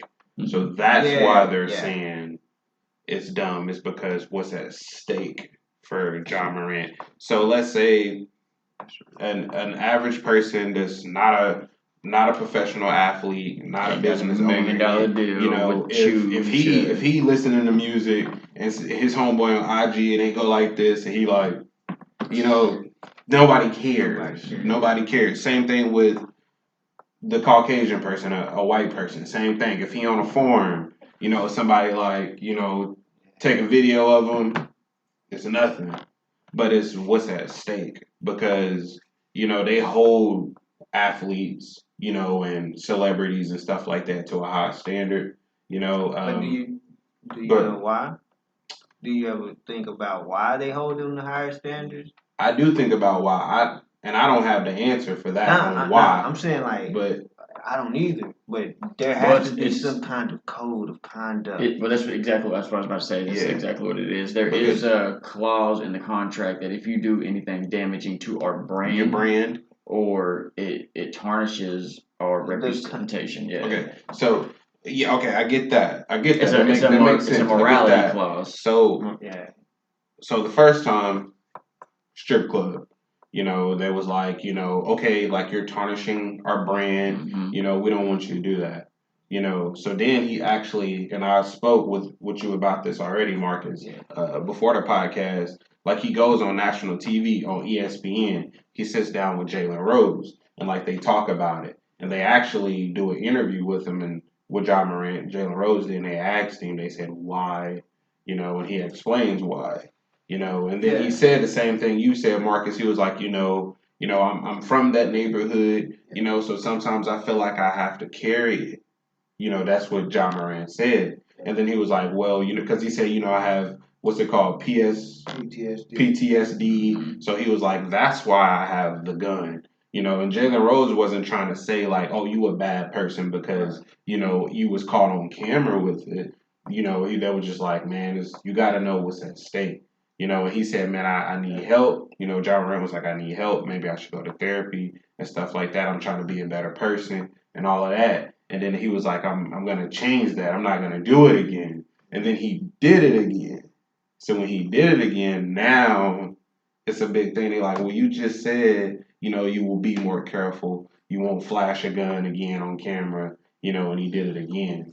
So then I was like, that's my question of why can he not show a gun on camera? It goes back to that brand. It goes back to the brand. Like they say, like. So you're saying if he went hunting, so he couldn't have a gun? Well, it's how he did it. I think that's what they're doing. It's like how he did it. So if you're in an environment and like, you know, if you're in an environment and you feel like you need to pull out your gun, then they're gonna be like, oh, okay, he was protecting himself. Okay. You know, but if you just kind of like riding around, you know what I mean, and your homeboy like, hey man, like we on Instagram Live, man, he like, yeah, you know, then they gonna be like, what? You could still be hunting. You could still be hunting, riding around in these streets. The ops. You know what I'm saying? Okay. We in the culture. Well, even showing your gun is not illegal. That's what I'm saying. I do get it's probably a morality clause in the contract where they said, hey, don't do anything that can tarnish our brand. Yeah. But that's such a fucking blanket statement. Yeah. That could mean any fucking thing. It is. That could mean don't say the word bitch. Don't say the N-word, even if you're black. It could be anything. It is. I agree with you. But let me ask you this, Wes. So let's say you sign a contract for $250 million. Mm-hmm. You know, in that contract it say, you know, you have to abide by the law. Yes. You know what I mean? You can't, you know, show guns. You know, you can't like be in any type of area where you'll get in trouble whatsoever. Okay. And then you got endorsement deals that like, man, you got an endorsement deal with Nike. Okay. You got an endorsement deal with Powerade. You know, you play on an NBA team. You know, your whole deal was worth $200 million. They say don't do it, and then you do it again. Okay. So then they like, okay, we're not abiding by the contract. So now I can take that away from you. Would you get mad and be like, man, it is what it is, man. I don't feel like it. It depends on how you word it, though. If I get a gun, man, I don't care, man. Yeah. You can't do that. But it depends on how you worded it. Because first you said you can't do anything against the law. Okay. Okay. If I don't do anything what against they say the you law, can't. So what they say you and I agree with y'all. You should be able to. But I'm just saying in that contract, the people that's giving you money, they giving you $200 million. They say no, you can't show no gun. Then yeah, I probably won't show no gun. Okay, so that's why it's so big, because the first time he did it in a strip club, they talked about it. They said, look, can't do that. Okay. Then he did it again. But I think his 250, whatever, I think his deal is guaranteed. I think he's getting paid regardless. So probably. Here's my thought process. If you're getting paid regardless, and they say, hey, if you do this and you break our morality clause or whatnot, we just won't play you. Bro, you're getting paid regardless. Why would you give a fuck? That's probably why he don't care. That's probably why in his head he was like... And just like we got on my thing, like his Nike shoes gone in seconds. Yes. So you think Nike's about to drop him after making all that fucking money? Nah. So since that situation, on NBA socials, just NBA socials, it's drew over like millions and millions of views just over that him. Yeah. So, you know, he can get paid off of just clicks on social media, you know, because, you know, his socials then went up, followers then went up, views then went up, you know, just like you said, he got, you know, guaranteed money. So he's probably like, I don't know, but he's probably like, man, I don't care. You know what I mean? That would be I'm crazy. Ja. That would be crazy though. Maybe if that's his thought process, that would be crazy because that would feed right into what the world thinks of it. Yeah. Like you care more about social media and clicks than you do. Boy, it's the brand, like they're role models. Let's just be honest, man. NBA player, bro, you're a role model, bro. And then what do you think about, like, sorry to cut you off, but what you think about the gang signs too? Because like he hit a three, he hit a three, motherfuckers, yeah. But okay, I don't see no problem with that. I ain't gonna lie, what Melo do? Yeah. But here's my question: what gang is that? When they hit a three and they do this right here, are they throwing up blood or are they throwing up a three? I don't know. They mix it up. They mix it up. I think it's like they know what they're doing, but they're telling the league like, oh no, I was just saying like I hit a 3-pointer. Yeah. But at the same time, they're like, I think DeMar DeRozan and I think Westbrook. I think they be throwing up neighborhood when they hit their three. See, I'm pretty sure Westbrook does. But I done seen some kind of like I've seen like the pitchforks. I've seen like so crazy. Speaking on the pitchforks, you know. Speaking on that, did y'all see? And I think I sent it to you, Brick Baby, a high-ranking Crip. Yeah. He actually said that. He said, man. He said, man, he gonna have to pay. He said, Ja gonna have to pay. He said, man, Ja ain't from here. He's throwing up these gang signs. He ain't from the hood. He was like, I'm really from that. And he was like, man, like, you are not showing homage. He was like, you don't come back and give stuff to the community. He was like, we got people like doing backpack giveaways, turkey drive, all that. He was like, Ja ain't did none of that. So he was like, if you claiming something that you're not who you really are, he was like, man, come down to the real hood. Let me show you like how it go. And he was like, and if not, like you gotta pay up. Because he said like who's gonna make them? I don't like that, bro. I don't either. I don't like that. I don't like extortion, bro. Nope. Like that. Like that. You know what I'm saying? Like I'm big on respect, bro. Like I like to have like a moral compass and like treat everybody. I lean in with respect and I like to get it back. You know what I'm saying? I don't like bullies. I feel like Brick Baby is using that culture to try to extort somebody way bigger than him. Like, come on, bro. Okay, I agree with you. Come on, bro. He said, man, he ain't from it. But I agree with you on that. Okay, well, I looked it up. He said he's bigger than Brick Baby. Oh, he's definitely bigger. Bro, I looked it up. He's getting damn near $200 million guaranteed. Guaranteed. That's guaranteed. Oh, damn. It don't Guaranteed? matter. Guaranteed. That's not counting Nike. Even the games guaranteed. That's so he's suspended for 40 games. Ja Morant signed a 5-year. Is that what the second consequence was? 40 games? Like 40 something games. Bro, so it don't matter if this man's playing. He gonna get his money. The Nike deal gonna pay him out. Like you said about the whole come in, pay homage, give out turkeys. I can respect it. Like, if that's really what you want that man to do, if you really want him to get back to the hood, I ain't got no problem with it. Because they said he false claiming, so he needs to, like, do something. I don't think he needs to do it. Fuck out of here. Fuck out of here. Like, for one, like... Yeah, bro, for one, I'm a man. I don't give a fuck. If I want to do something, I'm gonna fucking do it. And if you tell me, oh, if you want to do that, you have to come play jumping jacks over here, get fucked. I ain't gonna do the shit. But that's just me. Yeah. I do understand, like, the whole giving away, bro. You got $200 million guaranteed. Would it hurt for you to give out turkeys on Thanksgiving? Hell no. Yes. But to tell the man, I made this money. Tell the man, you wasn't with me shooting at the gym, right? Nah, but go ahead. But to tell him, like, you have to do it. I mean, fuck out of here. Like he said, bro, you just trying to you clout chasing somebody you know has a bigger bag. That's another topic too. If y'all want to touch on that too, like. Go ahead. Giving back, I don't think just because it's millionaires, I don't think they're the only ones who can give back to the community. You know what I mean? Like people like that expect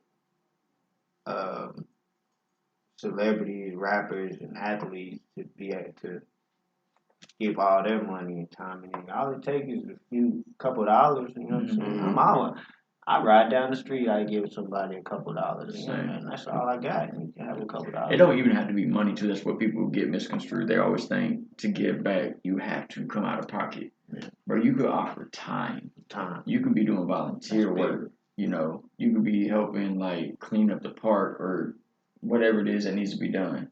That's big. You could be entering a big brother program and hanging out with like youths that don't have guidance. You know, it don't have to be money. I signed up for one of those too. Did you do it? With Get Real, shout out Get Real University. Get Real U is a new mentorship program here in Fort Smith. Would you just basically mentor like? So I volunteered to give away haircuts my time. I would check in with the mentee and call the mentor. I wouldn't be the mentor, but I would talk to the mentor and the mentee like once a week. I signed up for it. They brought a kid in to actually get his haircut and pay for a haircut at my shop, but I haven't heard anything as far as working with the program. But they look like they got something good going in Fort Smith with like foster kids and whatnot. That's cool. Yeah, it's cool, man. So with you having your own barbershop, that would be something you'd be willing to do? You'd be willing to offer the free haircuts for the... Oh, yeah. That's dope. Oh, definitely. That's dope. Like, I would go there, you know what I'm saying, take my chair there and cut the hair at the foster care. Even the jail, like the juvenile jail, if that was a thing I could do, man, I love to do stuff like that because I know how it was when I came up. Yeah, so since you're mentioning that, Marcus, we want to touch bases on your story, your journey, and everything, because you say it's all about giving back to the community, haircuts and stuff like that. So you have your own shop, right? Yeah. Okay. Go ahead, talk about that. Where you want me to start? Go ahead. So what's the name of your shop? What's the name? My name of my shop is called Next Level Barbershop. I just opened it in August of 22. So this year, coming up on a year. This year, yeah. Where's it located at? On Texas Road, 6814 Texas Road, out there by Kavanaugh. Okay. I ain't never even heard of Texas Road. Yeah. Okay. See, it's like almost like in a neighborhood. You know what I'm saying? Like there's elementaries around there. There's shit, that's cool. Then you think it'd be real accessible for people. There's a big church. There's a big apartment complex right over by there. A lot of people that come there, they're from that neighborhood, neighborhoods. So it's kind of like I'm bridging the gap between all the shops that's on the north side and over there. Like they gotta go. They either gotta go all the way to the north side or they come all the way over there. Yeah. Okay, so did you choose that location for a reason because of that? It factored in. You know what I'm saying? Okay. It was kind of risky. I'm like, you know what I'm saying? I was like, dang, why? Then I started telling myself, like, this is why I'm gonna open it here, but now I gotta tell myself good stuff, reasons why. Like, cause at first it was all like, man, this is way out here. Yeah. Nobody gonna come. But then you gotta tell yourself like, why? Like, make it make sense. And that went into it. All right. So I want to stop you right there. So I feel like on the outside looking in, as like a customer, coming to your barbershop, that right there would show like how, you build your clientele. If you got real people that's coming out there, like, all right, Marcus way over here on the south side or by Kavanaugh. That's my boy, man. I'm gonna drive. I live on the north side, but I'm gonna drive all the way over there. So so you taking a risk. Do you feel like it is working out in your favor right now? Oh, definitely. Oh, 100%. 100%. It's a risky business though. Cutting hair is risky. Like, period. you know what I'm saying? Where it's like, what you eat, you kill. So, like, it's always gonna be the same. Like, if I don't cut hair, I don't eat. You know what I'm saying? So it's that concept. Is it just you, or do you have other barbers in there as well? Oh, it's just me right now. It's just you. It's just me. I have another chair for other barbers, but I've seen barbers from here like just be super successful, just being the only barber, like cutting every hair to come through the door. That's dope. But so I was gonna say, like, I mean, the business of being risky, like it's just it never changes. It's just the levels change. Like Monday, I don't know what Monday is gonna bring unless I get busy, get active, get on social media, and that's just so it's like.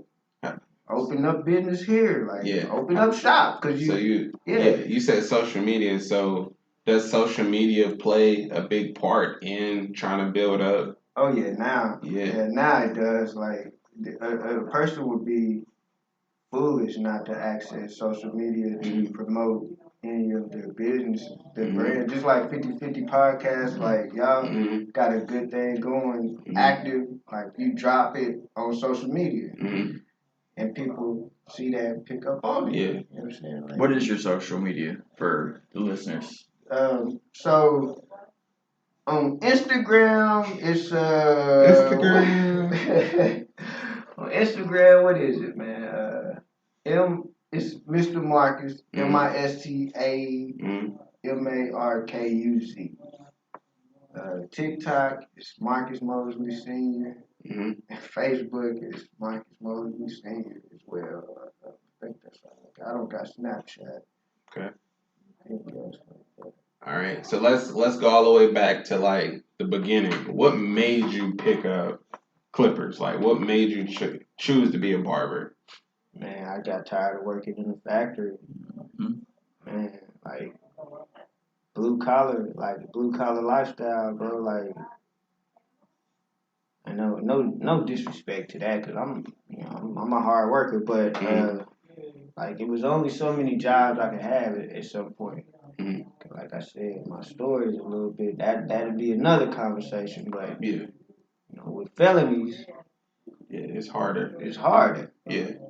I sold drugs at one point in my life, you know what I'm saying? And that came back to haunt me, so I could only work at like OK Foods and certain little jobs. No disrespect to OK Foods, because they pay good now, but so I just had to figure it out. I found the lane, bro, and I started going to school online, and I was only going to school just to get like the refund check. And you know what I'm saying? Playing. Like I didn't really want like an education from college. Yeah. But then like I had some kind of spiritual awakening or something. Some kind of spiritual awakening, and it was like God telling me like you playing, like you gotta really do something with your life, or you're gonna be like spinning your wheels for the rest of your life. So I think I withdrew from. I contacted the financial aid department of NWAC. I was going to NWAC online. And I withdrew my financial aid and I took it to Designer Barber College. Okay. And I told them my story. Like, I got failed, you know what I'm saying? Whatever. Woo, woo, woo. And the woman was nice, man. Shout out Denise over there. She shout out to Denise. Yeah. Shout out Designer Barber College. Yeah. They really gave me a chance. You know what I'm saying? So I took that and I ran with it. I always knew that I would open up my own shop. You know what I'm saying? Because I always knew that that's a risky. Like I'm getting into a risky business. You know what I'm saying? So it's like from that point, everything I did before that was risky. So it's like, did you cut hair up until this point, like at all?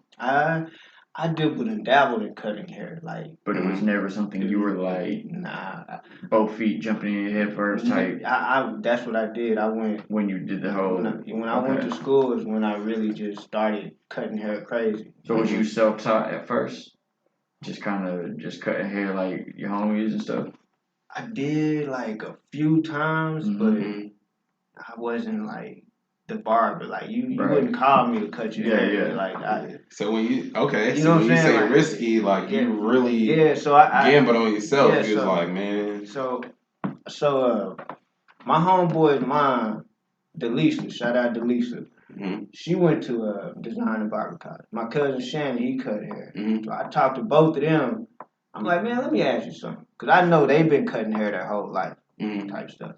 I'm like, I haven't really cut that many heads in my life, but what would be the odds of me going to school and actually learning how to cut hair for real? Yeah. And they both just gave me the confirmation, like, shit, you'll learn in 10 months if you go every day. Okay. So that's where that came from. And then I just took it a lot more serious because, like you said, I didn't have that cutting background. You know what I'm saying? So like, did it take you 10 months or did you pick it up quicker? It took me longer than 10 months because, like, while I was going to school, so it's 1,500 hours. And while I was going, like, I would have to take breaks and work. Right. Because I was with my kid's mom. I was with my kid's mom, and she was holding it down. You know what I'm saying? Shout out to her holding it down. She was working third shift. And I would keep the baby through the night, and then I would get up and go to school at night. You know, like, so I knew then, like, I'm not finna play. Yeah. And waste my time like that. So I got a question on that. So when you going to school, you're not working. You're not working unless you take a break, and you got to get that approved. You know what I'm saying? Like you gotta get that approved. Okay. Like, hey, I need a break. You don't get paid. You don't get paid from the school or nothing. Nah. That's tough, bro. You work for tips. All the money, the haircut they pay for, you work for tips. What, like a $5 cut? A $5 cut, you don't get that. Right. The school gets that. You know what I'm saying? You gotta tell your mans like, hey, bro, throw me you come up here, but man, it's $5, but it's actually 10. Yeah. Give me 5 and get him 5. Yeah.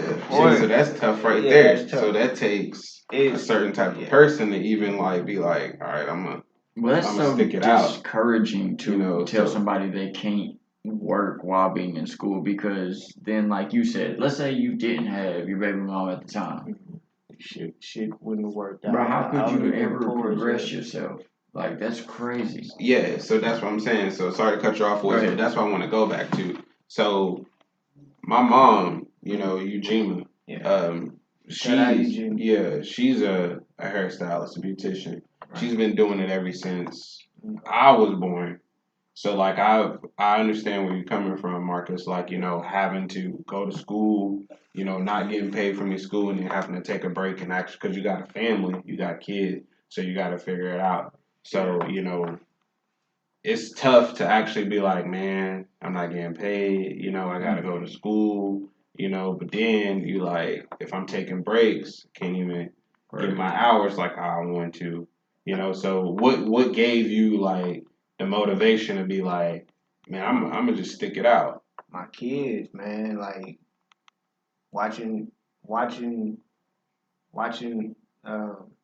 baby's mom work. Mm-hmm. And support me. Like, and did she say no? Stick to school. I'm gonna hold it down. You do she school. Said that, but she said that, and that's dope. At first, I'm not gonna lie. Like, I was so, I was so in and out type of, like, you know what I mean, like so unbalanced. You know what I'm saying? I didn't have any balance, no spirituality balance, no work ethic that was just pure. You know what I'm saying? I was tired. Like I said, I was tired in the factories. I felt like life was beating me up. Okay. So she, you know what I'm saying? She kind of was like, is this one of them things where you just trying some shit? Yeah. Or, you know what I'm saying? And I'm like, at first I think I was, but then like it just started clicking. It just started clicking. And I'm like, I'm going to prove myself and everybody else wrong. You know what I'm saying? This is for me. You know what I'm saying? So I finished it out. Mm-hmm. I started working at J Cut with my cousin. Yeah. Shout out to J Cut. Shout out to J Cut with my cousin. They gave me a chance. Who's your cousin? Shannon. Okay. Shannon Mosley. Mm-hmm. Shout out to Shannon Mosley. Sean was over there. KB. Sean, KB. Did Dalvin ever work over there? Nah, I went to school. I went to designer barber with Dalvin though. Okay. Mm-hmm. Also, I think Rico was there Dalvin. too. Yeah, Rico. Yeah. I went to school with Rico too. Shout out Rico. Nene. There's a bunch of us, man, that I went to school with. And I started at J Cuts. I went there. I was like 3 months. Like 3 months. Something happened. I had to go do a little time. You know what I'm saying? A little time, probation violation, whatever. The crazy part is, I'm gonna get into that too. Yeah. Like the whole time I was going through school, like I wasn't reporting to my probation officer because I was so scared that they was gonna take that from me. Like, and I'm like, I will beat you. You know what I'm saying? Like they're gonna take that from me. You know what I'm saying? Yeah. Over dirty piss or my fines, I'm not paying. Like I was messed up. You know what I'm saying? But I'm like, for some reason, God keep blessing me. I'm getting through another day. Yeah. But I always knew in the back of my mind, like, all right, once I get this certificate, they can't take that from me. They can't take that. Okay. And I promise you, bro. It's not even like, I don't even think it was 3 months, bro. It was like 3 weeks. I was coming back from the casino, me and my baby mom. Tail light was out. They ran my name, Warren. So I had to go through like three months after that. And then I got out, went back to J Cuts, started cutting for a minute. And then I met with, that's when I met Alex. You know Alex. Yeah. Alex Zamora. Okay. Shout out Alex. Yeah, from the barber room. Okay. Yeah. Okay. Now he didn't have the barber room at the time. Yeah. You know what I'm saying? It was his idea, you know what I'm saying? Okay. So now you get some history now. Okay. So we get to the history. Yeah. Like he got through. He hit up Marco. I know Marco. You know Marco. Yeah. Marco, like, hey man, my homeboy wants to meet you. He's thinking about opening up a barbershop. Yeah. And everything sounded good. It clicked. I'm like, shit, let's do it then. So that's part of that risky shit right there. Like I was already getting established at J Cuts, but I'm like, all right, this sounds a little bit more. You like to grow. You like maybe I can. Sound like growth. Yeah. Okay. All right. Like let's do it. Let's do it. None of my money went into it or nothing like that. It was just another risk to take. You know what I'm saying? So yeah, let's do it. So we opened the barber room. Well, he opened the barber room. I think it was February 2019. Okay. I worked there for about 3 years. Got a good work ethic. You know, I like working. Because I used to go there. So yeah. And I actually thought, until I seen you on social media, like posting like your pictures and stuff like that, I didn't even know you had moved. And I was like, because one day I went to the barber room and I was like, my boy Marcus, they was like, man, you know, he got his other shop. And I was like, I didn't even know. But keep going. So So that's why you ain't seen me, man, because I was like, I didn't even know he moved. A lot of people didn't know. It was one of those things, man. I'm kind of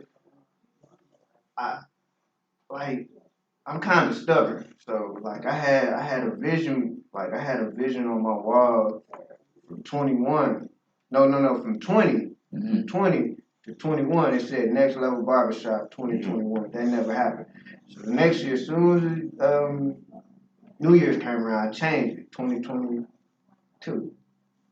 And like when that time came, I checked out the building and everything, and I told Alex, I was like, bro, I think I'm about to do this right here.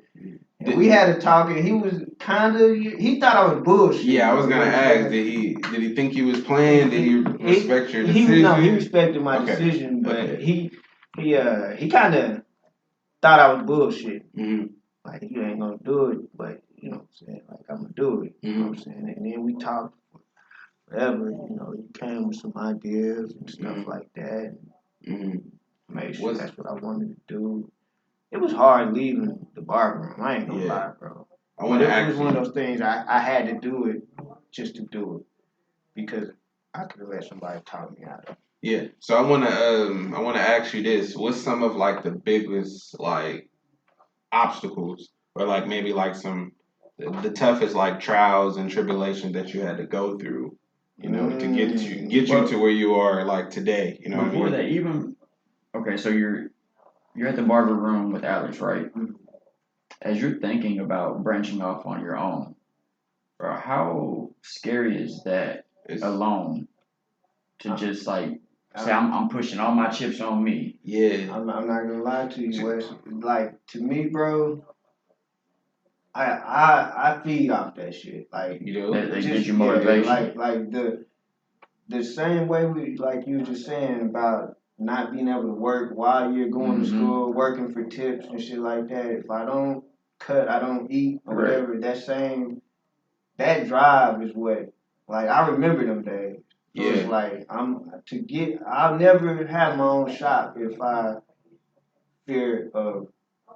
Yeah. If you didn't do what you did. Or if you got too comfortable in your surroundings. Right. If I get too comfortable, I'll never open my own shop. Right, so you almost thrive off of for one, the pressure, but for two, the whole gamble, the risk that gives you motivation. Yeah. See, I'm more of a type of person, I don't know why, but like that kind of like scares me off. Like I do like things that scare me because if it scares you, it's for a reason. Yeah, it can be a negative reason or a good reason. Yeah. But when you really sit and like weigh the options, most of the time it's gonna be something good. Yeah. That's a natural mind state. You know what I mean? Like, bro, we're such creatures of comfort. Yeah.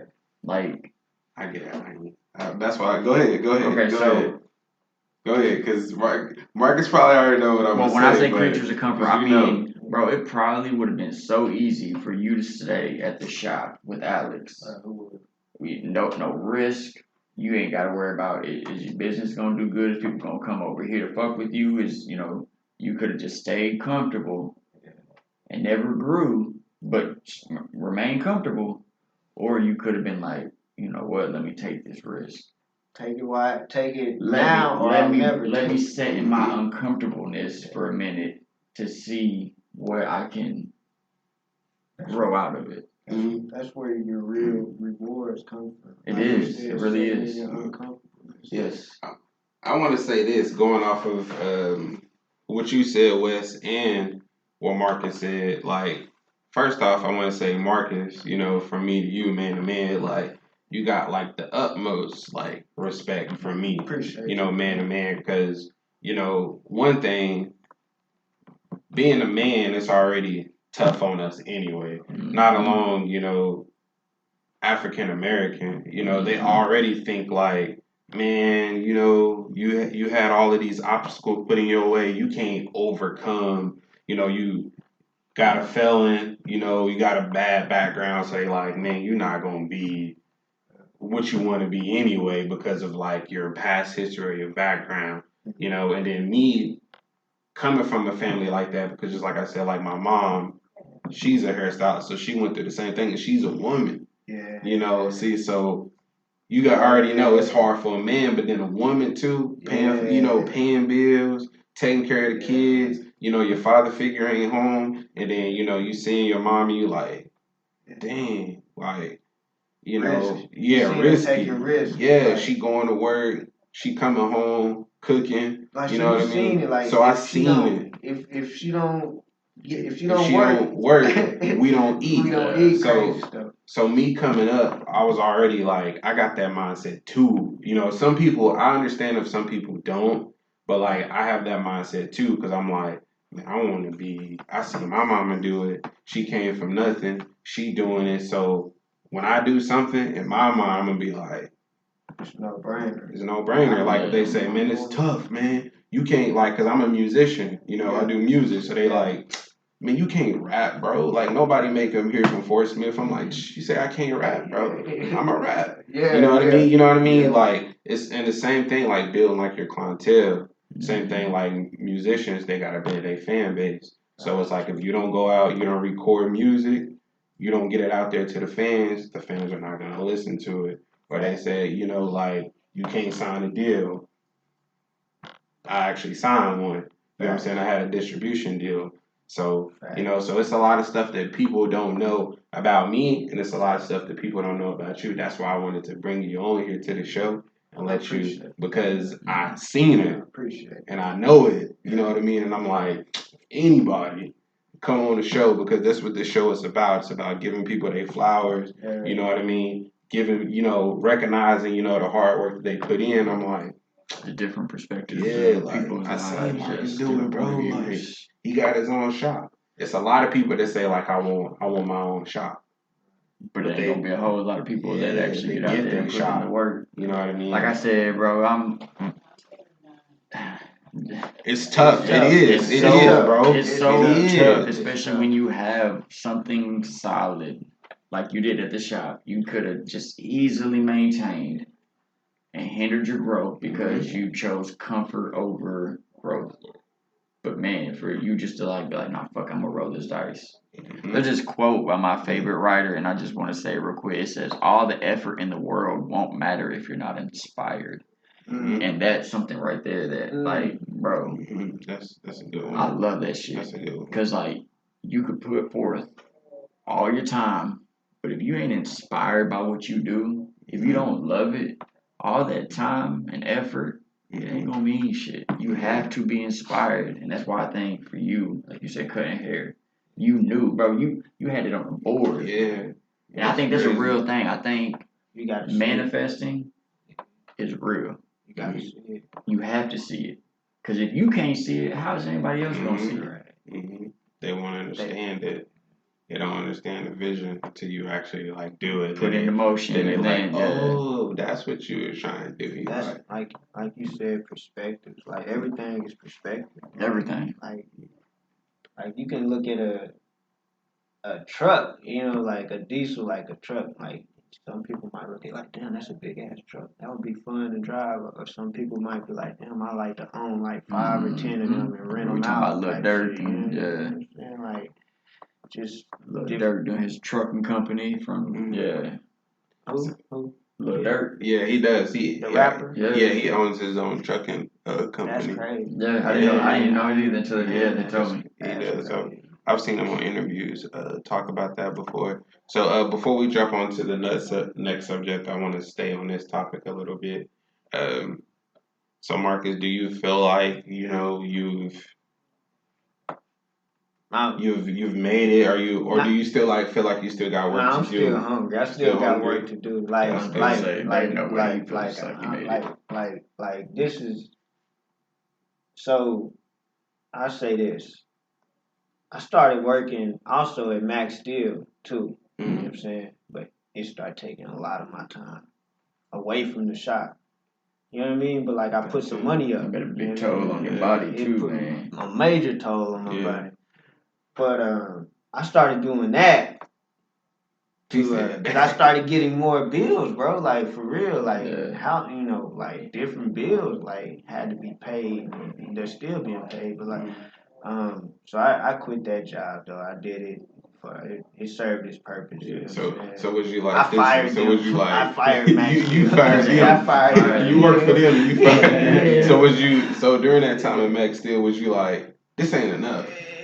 Was you at like this ain't enough, or was you like this not what I want to do because it's taking too much time away? But this was not fulfilling. It was not fulfilling. It was taking like I was so tired that I couldn't even cut hair at some point. And then I'm like, wait a minute, what am I doing? Like I'm giving them more time than I'm giving my own shop. My own dream. And I don't feel like that's the thing. You can either choose to invest in yourself, or you can choose to put your time and energy into a company that you are going to make your boss rich. And back to rolling the dice on yourself, to take that gamble, to believe it, to not just believe it, but go out there and go, I'm going to make it fucking happen. 2022, it's my year. But I'll say this, though. Anybody who works, like, blue-collar jobs, you know what I'm saying, with your hands or whatever, always do that shit to the best of your ability too, because you can always start a side hustle from that, and then that side hustle can grow, and then you don't even have to work there no more like that. So it's like I don't ever shit on like blue collar work or nothing like that. You know what I'm saying? I just like being a barber. Like that's what I like to do. Like it was times I would like to go to Max Steel. Like grind, I put my thinking cap on. I'm like grinding bars and shit like that, and like putting a good polish on it. Kind of reminded me of cutting hair. Yeah. That's when it started getting weird. I'm like, oh hell, I got to get back to the barbershop. That's when you know what your real purpose is, bro. Yeah. When you somewhere, and this could be with anything, jobs, relationships, bro. If you somewhere doing something else or with someone else, and your mind is somewhere else or with someone else, you already know that's where you need to be. That's where you need to be. Yeah. But to answer your question though, do Marcus feel like he made it? Nah, bro. Like I'm far from making it like where I want to be. You know what I'm saying? Like I gotta I think 5 years ahead. Like you know what I'm saying? I plan on having like multiple barbershop type shit. You know what I'm saying? Yeah, that's the way to plan. I think even then, bro, just meeting you today and learning about you, just the time we have spent. I'll be honest, I don't think you'll ever be fulfilled. I think you will be a go-getter and dream chaser once forever. You get through 5 shops, you're going to be like... Yeah, you're going to be like... What else? I think my limit's now I got 10. my 5 shops. Yeah. Like, you seem like the type of person, bro, you are going to push. And, like, you may put that limit on it, now, like, 5 is the goal. Bro, I easily then, once you get to 5, you're going to be like... I'm going to get a couple more. Is that how you think too though? Like I would like to try to think. I think like that. I mean, doing this podcast, bros. Again, we're not necessarily like losing anything right now. Like we put in a little bit of money too. I mean, we bought this mic. Well, Sean bought this mic. I had bought another mic. We couldn't use it. So I mean, it's not like a big financial risk right now. In the future, it definitely will be. But these open conversations, like being put onto the internet, that's taking that's a risk. That's a risk. Too. Bro, we talk about like some episodes. You like it? I like it, bro. Yeah, we talk about some wild shit. Some episodes, you know. We do. It is. And it's gonna take y'all far as hell too, man. I hope. I got one. Sorry, I got one more. Go ahead. One more for you, Marcus. Right. So, how important is it to have support as far as like home? Like at home when you're trying to do like a business like this, like you trying to, because you already said it's risky.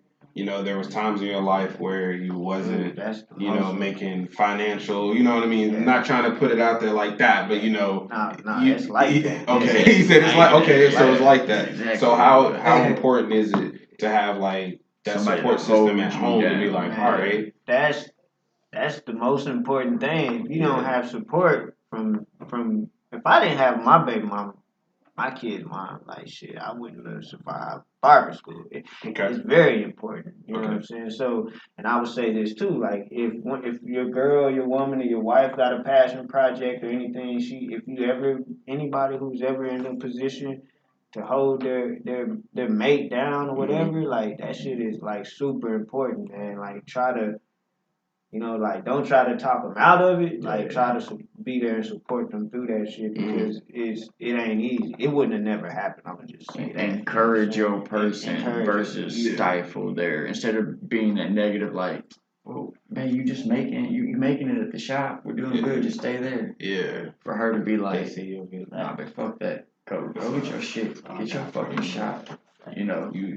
You answer my question. That's all I got for you, bro. But I got respect for you. But yeah, just talk about in life in general. I want to get y'all's thought process on this. Yeah, because that's just deep. That's crazy for you to do that. Like not in a bad way. But no, that's beautiful. Like it is. Just as our last guest, like I told her, man, for you to be you, like unapologetically, is beautiful.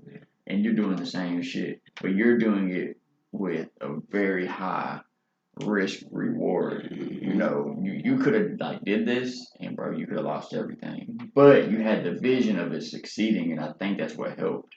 Yeah, you know. It goes back to all the effort in the world. Don't matter if you ain't inspired, bro. He is. Like he know what he know. Like, when he be asking me questions, he be making me think. I be like, like my antennas go. You know how like the dog like. I was like, I ain't never really thought about it like that. Well, but like he get deep like this that. This comes from conversations and people like and being open, not just because I can conversate with people, bro. If I'm not open to receive what you're saying, like you're hitting a brick wall. I have to be open to receive it, to think about it, even if it don't apply to me. I can have empathy and empathize with your situation and be like, damn, that's crazy. Mm-hmm. You know.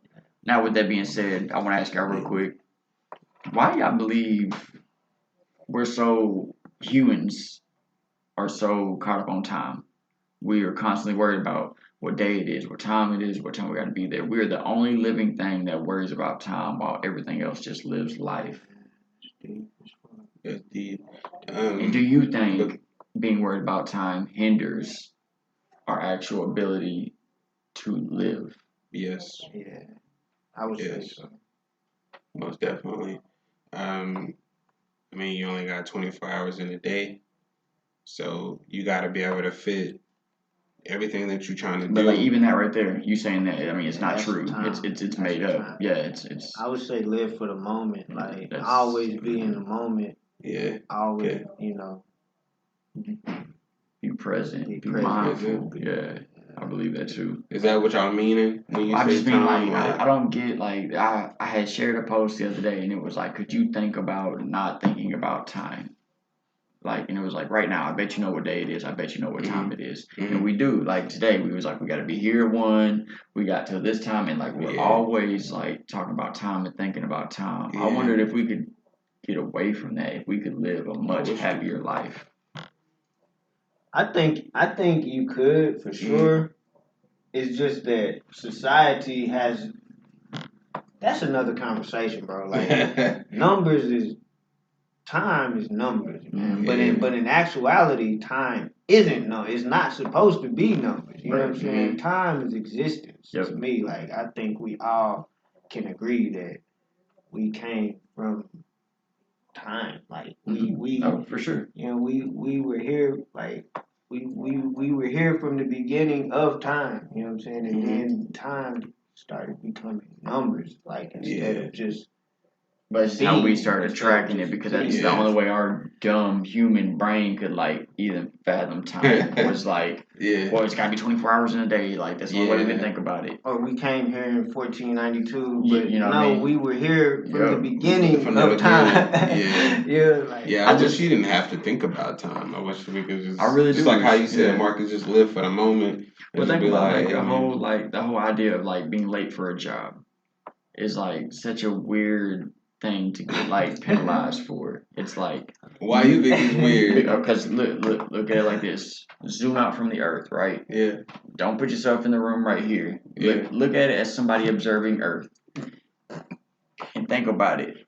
This little ant got in trouble because he wasn't over here when the sun was in this position, and he didn't make it to the second bell ringing, so now he's in trouble. It's such a weird concept to me.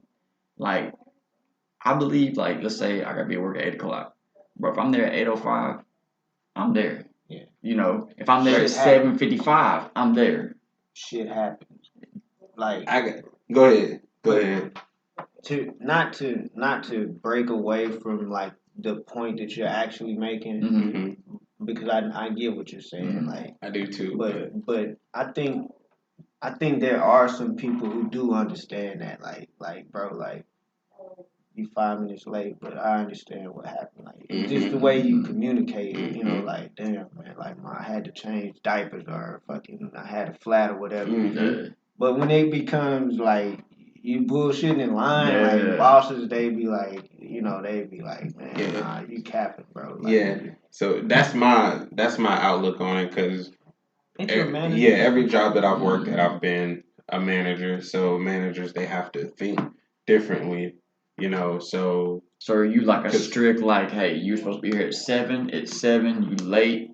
I'm gonna write you up. No, I'm not that. But going back to what Marcus said, if you stuff happens. So if you're like, hey man, you know, had to go. I was just getting off school because there's a lot of people that traffic. You know, I was just coming from Especially with this school, damn traffic. now, So you man, know, if they call me or text me and say, man, I was 10 minutes late, I'm like, cool, you know. But if it becomes like repetitive, like every other day, you like, man, traffic. Man, like my baby mama, man, she didn't come pick up the kids. Like, man, you know what I mean? Like, man, like I got a flat tire. I'll be like, okay, but saying that, say they come in and they bust their ass, they're a good employee. They just get the shit into the stick. Like they just bad hand. They got a bad baby mama, bad luck. Yeah, I mean, it goes back to communication. You know, it goes back to communication. And yeah, if you're a hard worker and I'm like, hey man, like when you get here, you kill it, you know, you helping the business. So cool. You know, but it is different. Like, you know, they late all the time. What if they like, hey, I'm 15 minutes late, I'll stay 15 minutes late. Would you be like, cool, that's a fair trade? Yeah. So that's cool. Yeah, that's cool. That was just it was a meme that I had shared, and it got me thinking way deeper than it probably should have. And man, I just got in this fucking rabbit hole of like, damn, my dog don't give a fuck what time it is. All right, you know so what I mean? Like, so before we jump on another topic about on time, what if, let's say, something about your daughter? You know, you got a time limit. You know, you're supposed to be there for your daughter. Let's say her birthday. You know, and you like her birthday is at 2:30. You know, you got the cake. Like the party don't start until you get there. You got everything. You got the cake. You know what I mean? You got the drinks. You was supposed to go pick it up. Everybody waiting on you, and it's at 2:30. Like, man, we only got till 4:00. To have this building, and you like, it's 3:00, and you like, man, I got everything. If I don't get there.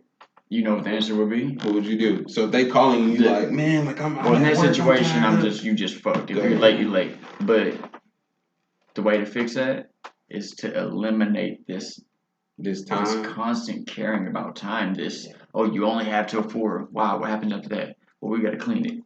Well, you can't clean it at 5. Or like, you know what? I just get it. Time is important. Don't get me wrong, because that's how we meet up. Like if we was just like, hey y'all, let's do a podcast at the library. And we don't say a day or a time, and we just all show up on different days. Like Marcus, you got a family, so I'm pretty sure after this, you know, you're home. She might be like, hey, well, you know, what the fuck? Or your kids might be like, hey, we got something going today, and I'm kind of like Wes. Like I'm not big on time at all. Like I don't even know what time we're going to the park, but I get it. Yeah, I'll be there when I get there. I'll be there when I get there. When you're there, okay. I'm the boss. When I'm there, I'm there. And I ain't the boss. Yeah, I'm definitely not the boss for that shit. But yeah, so when you're there, instead of like you just say you got daughters, when you get to the park, bro, you are not sitting there thinking about, okay, we only got 30 minutes, y'all. No, you like, we got until y'all. Let's live it up. Yeah. Well, they be like, well, you only got 45 minutes. That's my whole thing on time, bro. I feel like if we got away from time is such a fucking binding thing, we would be fine. All right, I got a question. Go for it. So, Aaron Rodgers Aaron Rodgers, he does this thing. I don't know what the drug he does or whatever, or the medicine he takes or whatever it is. Something he does. It's psilocybin mushrooms. Mushrooms or something. But he does this thing to where he goes into like some dark place for like, I think he did it for like 4 days straight. Like that's timeless. Like that. Have you ever thought about any? Like, could you do that? Like, could you? If I didn't have bills and shit, I would love to do that. Yeah, I would 100% love to do that. You can do that. Well, take the bills away. Take the bills away. Okay, let's say I don't have anything. What does it do? Could you? Bro, okay. What does it do? For one, it takes away all your senses. So you take away light, you take away sound, you can't see. You're in a dark room. And I don't mean dark like shut your eyes. I mean like dark, so you can't see nothing. Could you do that, Sean? My bad. You will visually start to hallucinate. You will audibly start to hallucinate. You will. There's this thing called I can't even say it. A Deformation chamber. I can't say the fucking word. It's a float tank. Is what it is. Okay. I don't know why I can't say that fucking word right now. It's gonna drive me crazy. But it's a tank with salt water, and you get in there and you float. So it takes away sight, sound, and also your body. You're like floating, and like you can be in this place and you can have like a psychedelic experience. Okay, so when you say that, like, what? When you say psychedelic, like you can see shit, you can yes. Body experience. Like you start hallucinating, you start seeing weird stuff. You can. I don't know about that. I ain't trying to do that. Like you ain't. But like, so it's what he's saying though. Like it's time. Like time doesn't matter at that away, point. Yes. You're just in a state of being. Like you're just there. Like you're there, but you might even time travel. I don't know. I don't know. And you say Aaron Rodgers does that? It's helping him? Yeah, I don't know. Because I said Aaron Rodgers do that, and then you ask him, and he be like, "Yeah, man, it helped me like throw 60 touchdowns." Aaron Rodgers also takes. Huh? Aaron Rodgers also takes psilocybin mushrooms for sure. So if he be like, "Yeah," you know what I'm saying? So if he be like, "Yeah, man, it helped me throw for 6,000 yards, 60 touchdowns," and I'd be like, "Oh, okay, let me."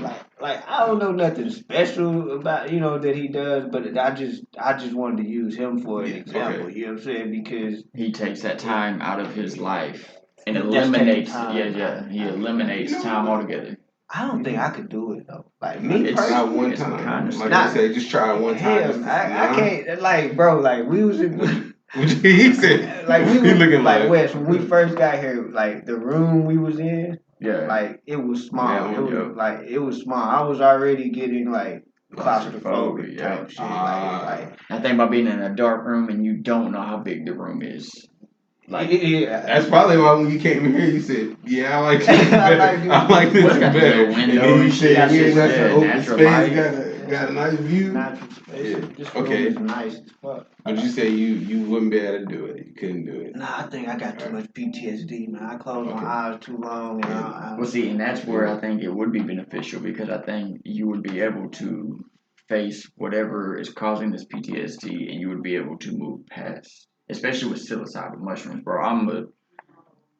Sean probably tired of hearing me talk about this shit because I talk about mushrooms so much. But man, mushrooms will change your life in such a positive way that I can't even put it into words. Like the best way I can do it, and it tripped Sean out the last time I tried. But like, let's say you lived in a house your whole life. How old are you? 40. You're 40. Let's say you lived in a house for 40 years, and you was like, this is a 3-bedroom house. For sure, it's a 3-bedroom house. And I said, well, actually, it's a 20-bedroom house. And you was like, what? I've been here my whole life. And then I showed you there was 20 bedrooms. That's what mushrooms does to your mind. So you've lived in your mind for 40 years. You know your mind, front to back. You know what triggers your PTSD, what doesn't. But these mushrooms will open up different spots in your mind that you never even thought was there. Like reprogram? It definitely will reprogram. That's a lot about what it does. And the way we have cannabis dispensaries now, when my kids are old enough to be like purchase it like 1821, we will have mushroom dispensaries.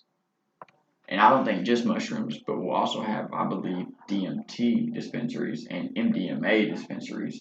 And you will be able to go into a building, take a psychedelic, whether it's mushrooms, whether it's pure ecstasy, whether it's DMT, which is dimethyltryptamine, all this shit can change your life.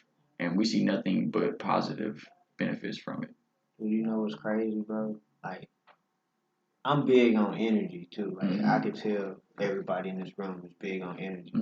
I could tell that Wes was, like, I knew if I asked him that question, like, about, like, the deformation chamber type shit, I knew that was, like, we could get into that's that. What it is, a sensory deformation chamber. I couldn't get the fucking word out, but that's exactly what it is. Yes, I totally would love to do it.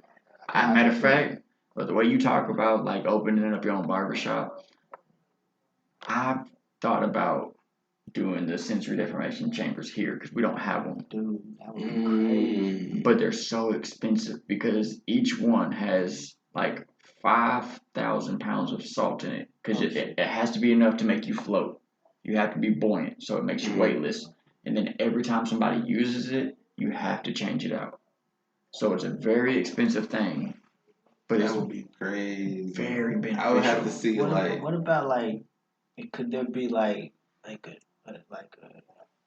another way of doing it without like the expensive part, like the chamber without the salt, maybe like kind of like what you was talking about before, maybe like just the dark room, soundproof it.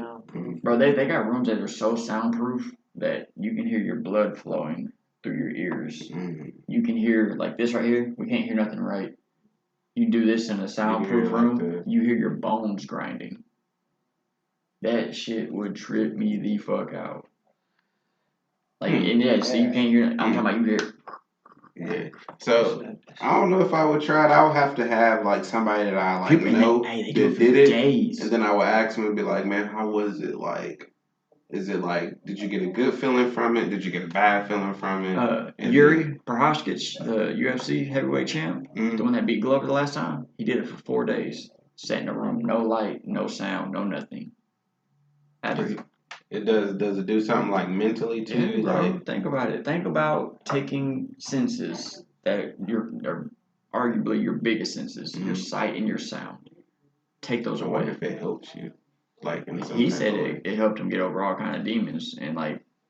Yeah, I think it does that. Like you got it. You overcome fears and shit like that. Okay. So do they only do it because of they have like those type of like? I'm sure you can do it for whatever reason, but like, bro, there's something in your mind right now that you fight off every day from thinking. Whether it's childhood trauma, whether it's a heartbreak, there's something that we all don't want to deal with because it hurts us.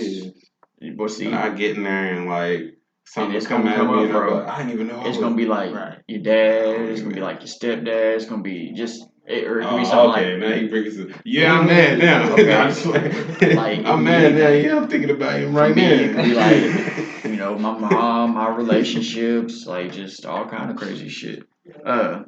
Let's end on a lighter note. We already almost 2.5. Real quick, we was talking about Lil Durk earlier. I was going to transition to it from there, but let's go ahead and do it now. Overrated, underrated rappers. You had a hot take, Marcus, and I want you to say this on air because I want the world to hear this take. Okay. What was that hot take that you had? I'm going to just say it. J. Cole is overrated. J. Cole is overrated. Why? The reason why is because it's not because he can't rap good. It's just that, like, just because he drops an album, like, everybody's like, hey, bro, J. Cole got an album coming out. Do you know that new J. Cole? And I don't like J. Cole that much. You know what I'm saying? Like, so, like, I'm going to say he's overrated. But, like, to me... Take all the bias out of it.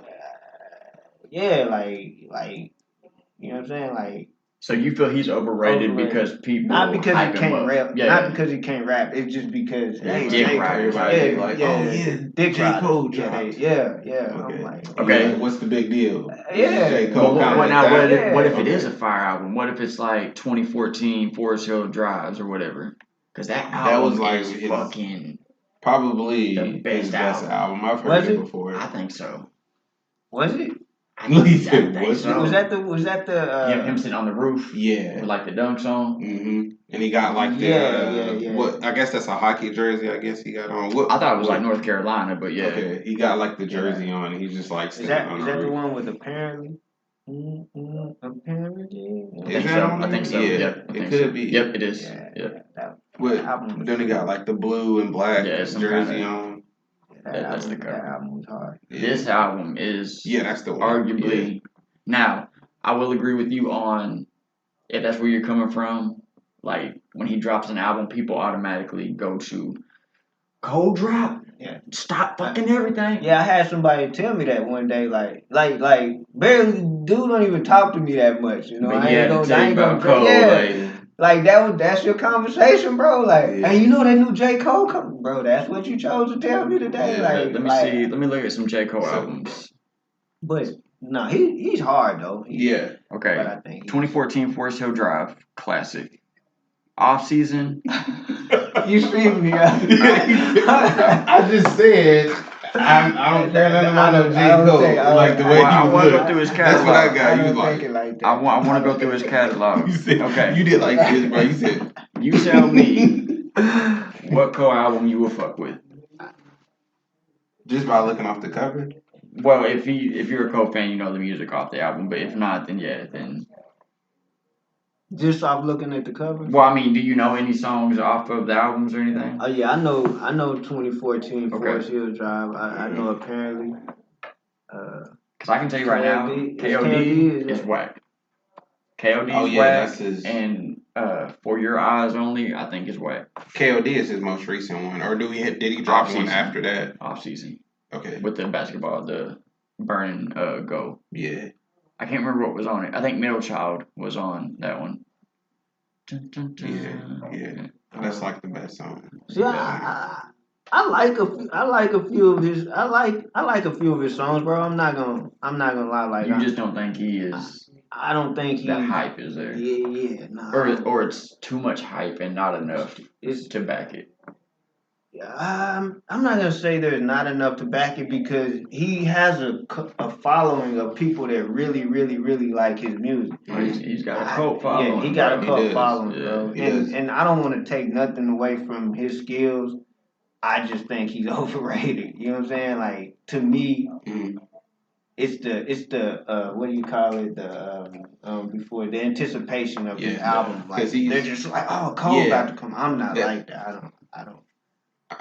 I'm gonna have to say. How do you feel about it? I'm gonna have to say I agree with him, and this is why, because he's normally in people's like top 10, top 15.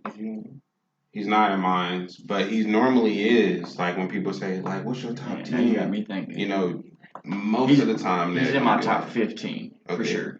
All right. For sure, top 15. Am I checking like for him like when it dropped? No.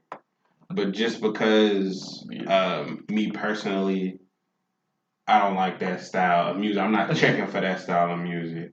So I agree with you 100% when somebody be like, man, did you hear like that J. Cole album? I'll be like, I'm going to get to it. Because I'm going to be like, because so-and-so and so-and-so dropped. Or even if I'm not checking the one that's dropped. As an artist and a fan, you got to understand the love. I do. Like same thing with you and Meek. If you was to come at me and be like, bro, that new Meek, and I'd be like, fucking listen when I get a goddamn Meek. Yeah, exactly. Exactly. So I agree with you on that. So who's the artist you would like Meek? Yeah, he loves Meek Mill. Yeah, that's. How about you? I don't care. Yeah. I can say Meek has a handful of good songs that are undeniable, but other than that, I really don't see the whole. I think the old Meek, I ain't gonna say hate because that's a strong word. Yeah. But when he used to scream and his voice used to get on my nerves, man. And I told you it's a vocal thing for me. I think, I was finished. When I bought the house, they thought it was great. That's my. But his. I'd be like, I know, bro. No, his growth though, like the Meek now, the growth, like I think he's super dope. I could call him underrated, but I wouldn't say he's underrated. No. Who's the artist you're checking for every drop? Like, do you have one? Man, it's gonna trip you out, man. I be checking for like Nas type shit. You like Nas, King Disease, and all that shit? Okay. Yeah, like that's King Disease 3, bro, is one of them albums that is an old soul with a youthful like energy to it. Yes. And it's so the combination of that is so hard to like put together and make it work, but he did. I'm not even a Nas fan, and I can say that. I think it's timeless, bro. Like to me, listening to Nas is like it's like take time out of it and just put that album on, and he's just gonna take you all over the place with his lyrics, his beats, just the ambiance, just crazy. I fuck with him and Damian Marley. Yeah, I love that when they get together.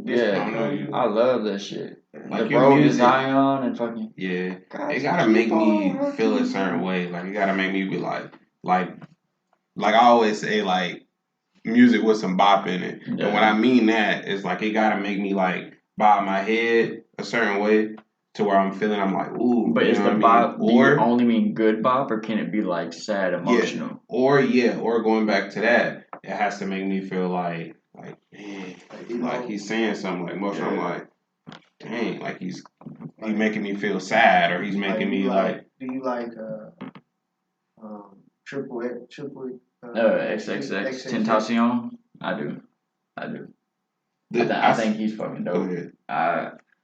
Not only is he dope because like the music itself is dope, but he makes music in a way to where it has replay value because they're so short, and he does that on purpose. His songs are only like a minute 30 seconds long, and he does it because once it's over so quick, you're like, oh fuck, play it back, bro. They get streams up so high because it's not a 3-minute song. It was smart marketing. His energy's crazy. The emotions there.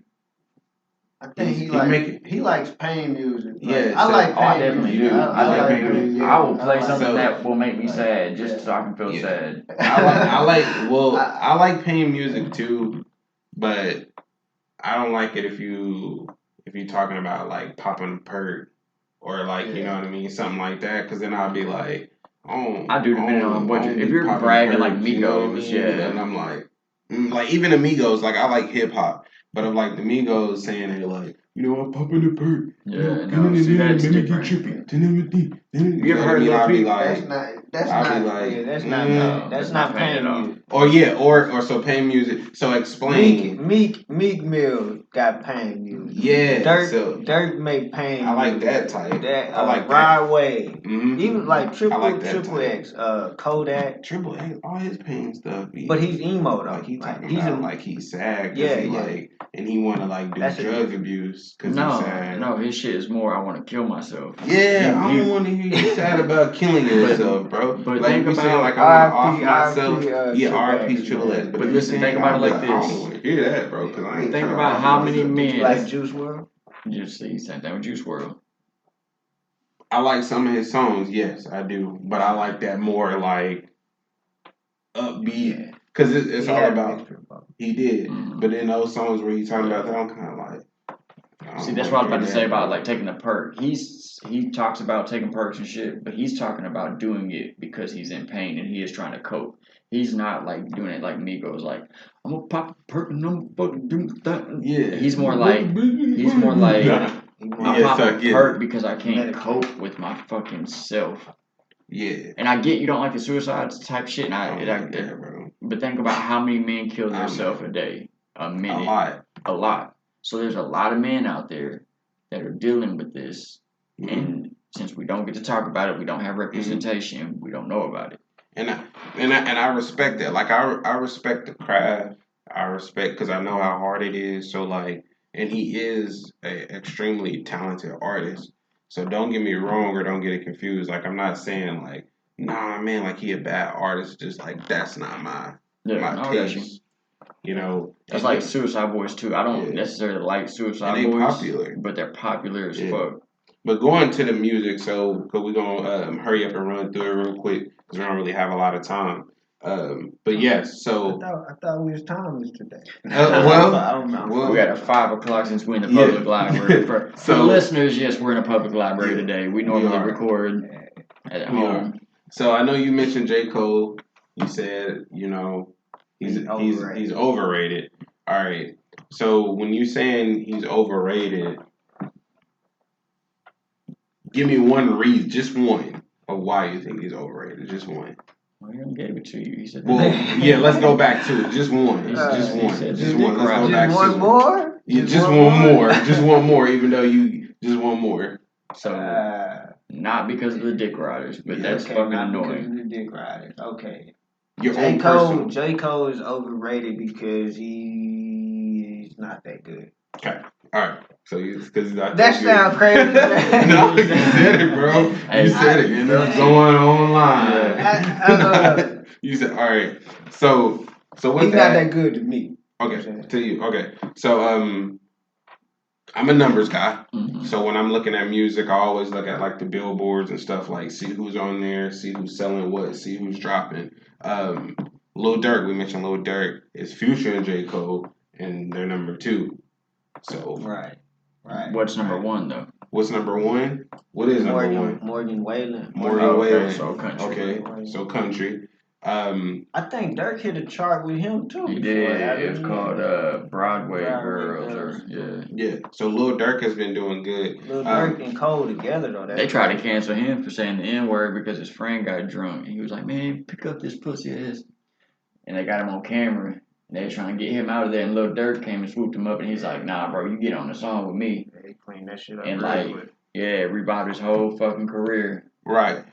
So, past the billboards, Drake, he's always on the billboard. He got right now he has the most on the billboards right now. He has 3.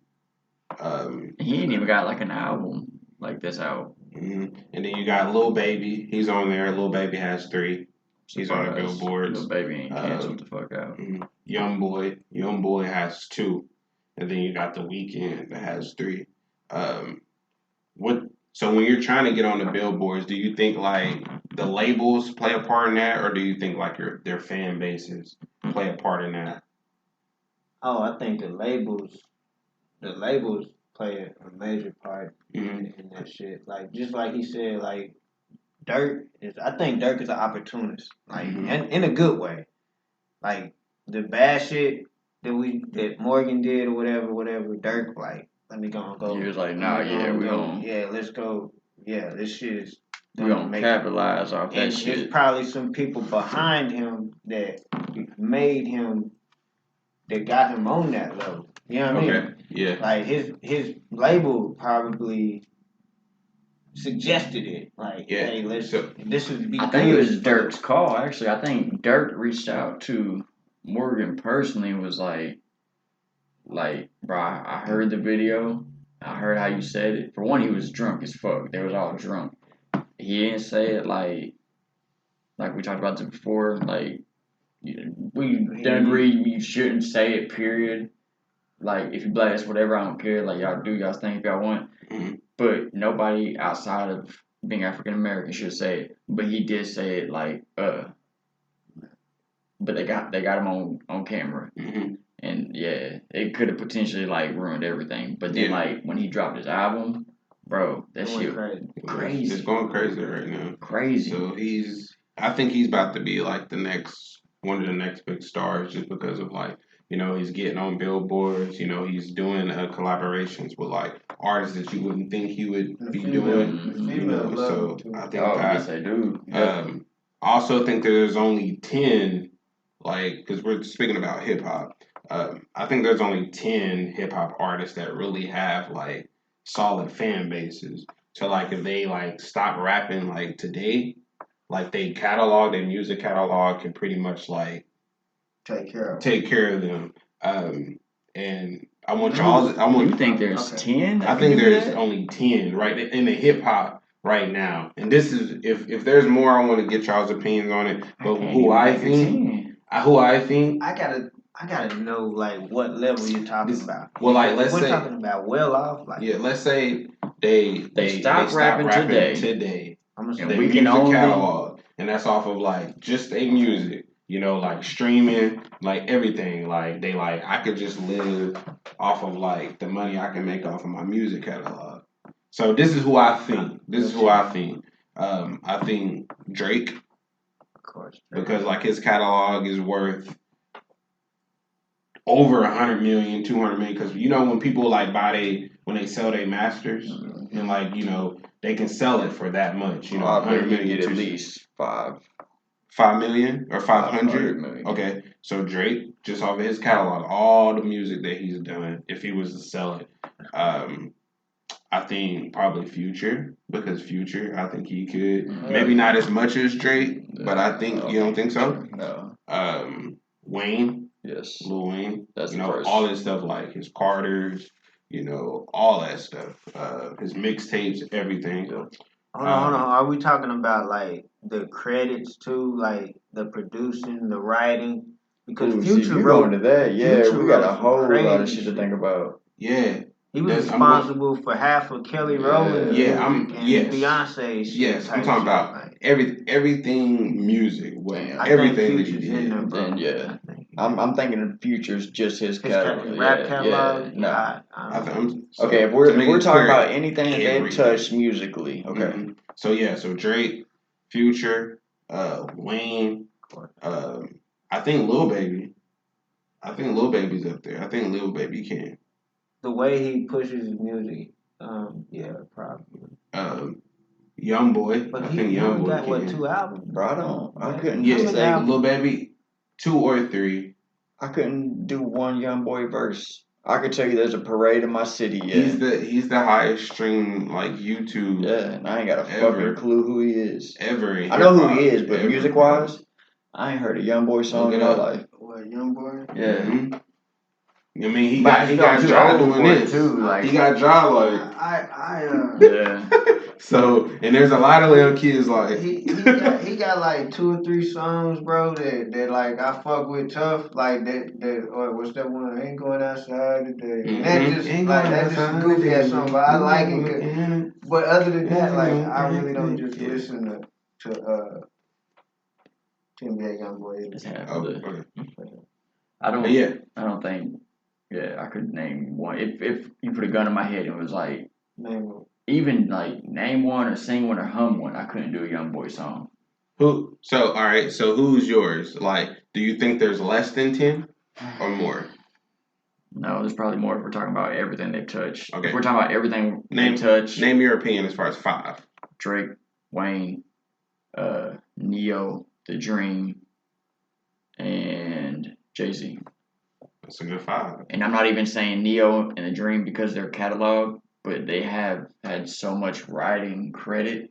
Like The Dream pretty much has wrote every pop female song that you know of. Like all the Beyonce shit is The Dream. So if we're talking about everything people would touch like that, yeah. Do you think it's worth more than Drake's? Named the cheat code. He said Jay-Z. Man, you can't leave Jay-Z out. So I think it's worth more. How much? Like if Dream was to come to a level and be like, "All right, you want to pay me for like everything I touched? I want how much? What you think it's worth?" I don't know, bro. He's wrote. You would have to look. A B? Half maybe. 500 million. Yeah, depending. I'm trying to look up how much. Hell, he could live wealthy off just so tired of love song. He can live off that song. That shit still be coming on. Like I be listening to I be hearing it there, but it be coming on. Sometimes I'll turn like my phone off, like my Apple Music or my Spotify, and I'll listen to like the radio, and I be hearing music like that come on. I'll be like, dang, this song is like 15, 20 years old, and I'll be like, damn, he making money, like, bro, look at this, something that was 15, 20 years old. It's still cool. Yeah. Timeless. So some of the Dreams writing credits that he has: "Me Against the World," Britney Spears featuring Madonna, whatever. "Umbrella" by Rihanna. Ooh. "Single Ladies" by Beyonce. Ooh. "Hitters in Paris," Jay-Z and Kanye West. "No Church in the Wild," Jay-Z and Kanye West. So like, bro, Dream has touched some of the craziest songs. That's not even his, his personal. That's what I'm saying, and his shit is crazy. Yeah, you gotta give me at least 5.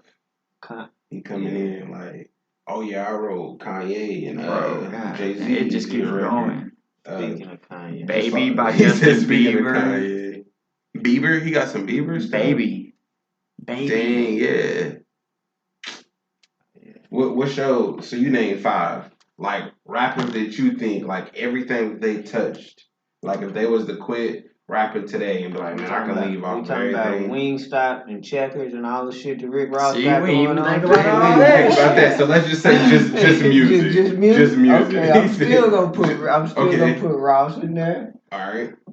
Just off of his music, Ross? Just off his music. Like Port of Miami 2. Like that beam, all I need is baking soda, some pots and pans, little ice, I do what I can. Hey, that fucking song is hard as shit. I'm gonna bump that when I get in the car, I ain't even gonna lie. Alright, so Ross? The Dream Road County's 12 play. I'm done, bro. The Dream's a go. Yeah.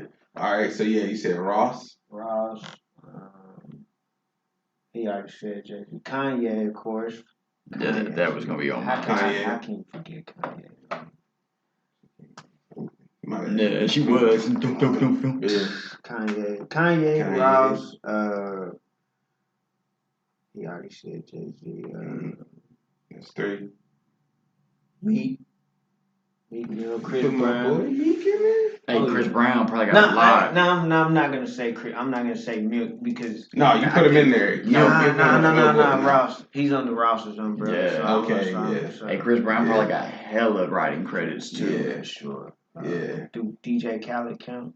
Yeah. DJ Khaled definitely counts. You already know because I said his album. Yeah. How he tells his shit. Like he has all. He brings it together. He may not rap. He may not even make the beats no more. Have you seen him like facilitate stuff? Like when he be in the studio and stuff, he be like, man, I want you to.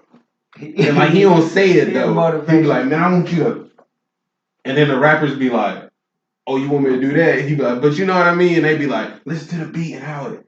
And he be like, I want you, and then the rappers will get in there and do it exactly. But he don't say no lyrics or nothing. He just be like, yeah. And then they get in there and make a hit. He's like, I'm telling you, man, I can hear this in arenas. Man, he do, bro. He's like, I can hear this. Like, man, if you just be like, we the best music. And like, I'd be like, what the? And he'll come out with a #1 album. And like, he can put people together too. I'm not going to put him in there because it would be probably so many loopholes for him to sell his music because there's other artists. You know what I'm saying? Like, I don't know how that shit works. Like, if his catalog consists of like all the other people. So, I don't know. Yeah, I get what you're saying. Yeah, I get what you're saying. It'd be harder for him to sell his shit. So we're not gonna say him. Neptune, Pharrell. Hey, Pharrell. Oh yeah, I forgot about him. Yeah. Yeah, because he done produced for some stuff. I'm pretty sure he done wrote some stuff. So, yeah, I'm talking about everything he touched. Chris Brown, I don't know now. Chris Brown, I don't know if he wrote for some people. He probably have, but just off of his music that he made, like, he got some hits. Yeah, let me think you can run it, and be that. Like, he got it. Like, I'm gonna tell you another underrated rapper we didn't really talk about. A lot of people don't give him his props. Tyler the Creator. He's getting big. Yeah, he's getting big. Yeah. I mean, they do give him his props. I think he got he's getting there. Yeah, he's getting there now. Like, yeah. His guess it ain't for everybody. I like his music. It took me a minute at first. Like I started kind of listening to him, and I was like, "Why are they giving him that much credit?" But then, like, I went back and I was listening. I was like, "He really be saying some stuff." Because I had to like, maybe saying some. You know what I mean? I had to like step away and actually just put it on and just be like, "Let me listen." Like, you know what I mean? Like, let me really, really listen. Because at first, I guess like I was listening for something like my type of music. Your type of music. I was like, man, it ain't my type of music, so I don't like it. But then I was like, let me take all like that out and just really like listen to the music for what it is.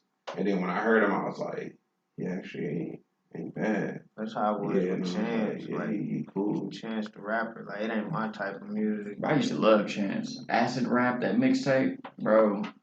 Loved it. And then he came out with his debut album just talking about his wife, and I was just like, Damn, I ain't trying to hear this shit right now.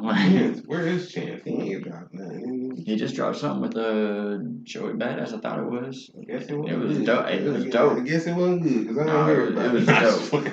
I didn't flip on my phone and see it be like Chance the Rapper just dropped the album. I didn't see that. You don't check for Chance the Rapper? You don't check for Chance? That ain't your kind of music? Well, this is and after this I'm done on the music thing, but like I feel like this.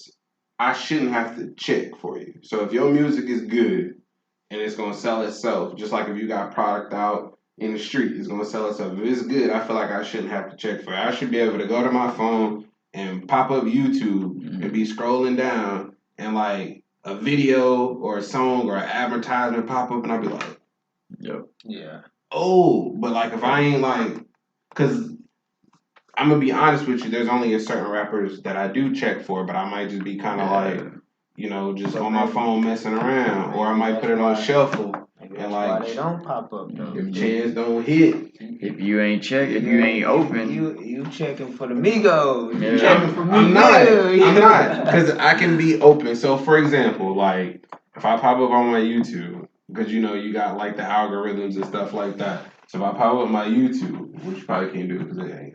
So I'll just go like this. I'll just scroll. See, you got like Young Dog. So like if I don't see you in there, I'm probably not gonna check unless I'm really, really like checking. And if I don't see like a Chance the Rapper on there and he's not already like, you know what I mean? But I ain't saying Chance the Rapper ain't good, but I'm just saying like that's probably why I didn't know the new I can drops. say I think Chance the Rapper fell off because I used to be a huge Chance the Rapper fan. That's on air too. That's on air too. I mean, to me, that's just like saying. I mean, those like people. Chance is overrated. I'm just gonna say it. You know what I'm saying? Like, I don't mind saying Chance the Rapper is overrated. Back in the day, if you would have said that and all I had was acid rap, I'd have been like, bro, you tripping. This is crazy. But now hearing his projects after that, yeah, I can agree to it because his album wasn't good. Maybe it's the kind of music. Maybe I'm like Sean. I'm listening for what it's stuck in a lane of just like. You always tell me that. You be like, man, you gotta get out of that box. But see, I don't listen, bro. I rarely like. Tell me. He said, until today, bro, I haven't listened to rap in so long. On the way here, I was playing DMX, and then there was X album. Oh man, I forgot how fucking great DMX is. DMX was hard, bro. But like, yeah, I don't listen to a whole lot of rap. Like, for one, I got my daughter with me at the time. She wanted to play Taylor Swift, so like we listen to Taylor Swift all the time. And if I'm not doing that, then I'm doing like R&B or like even like folk music. I don't know. I just listen to. Is there anybody that you check for? Like now, West Side Boogie for sure. Boogie. Yeah. Who is that? He's an artist under Shady. Okay. I'm gonna have to look for him. Bro, he's dope. West Side is hard. West Side Boogie, bro.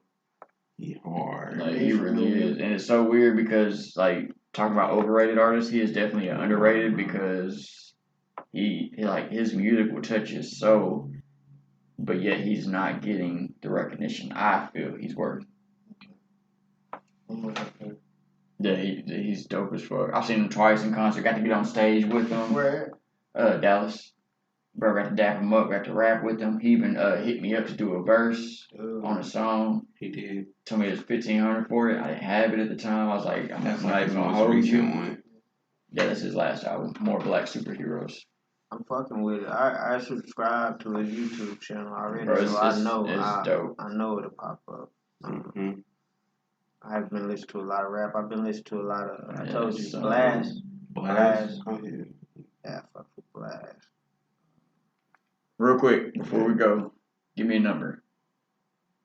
1 to 9. Give me a number. 1. 7. 7. Give me a number 1 to 9. 4.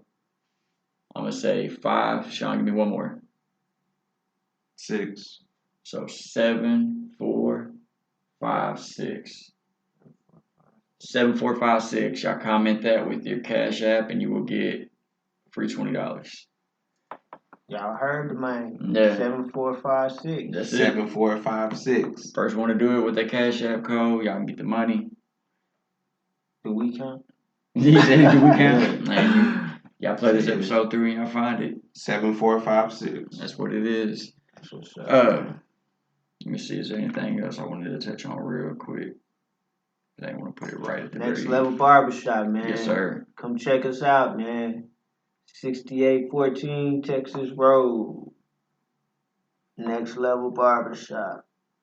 What's your 5 barbershops? What's your, like, is that a 10-year plan? Is that a 5-year plan?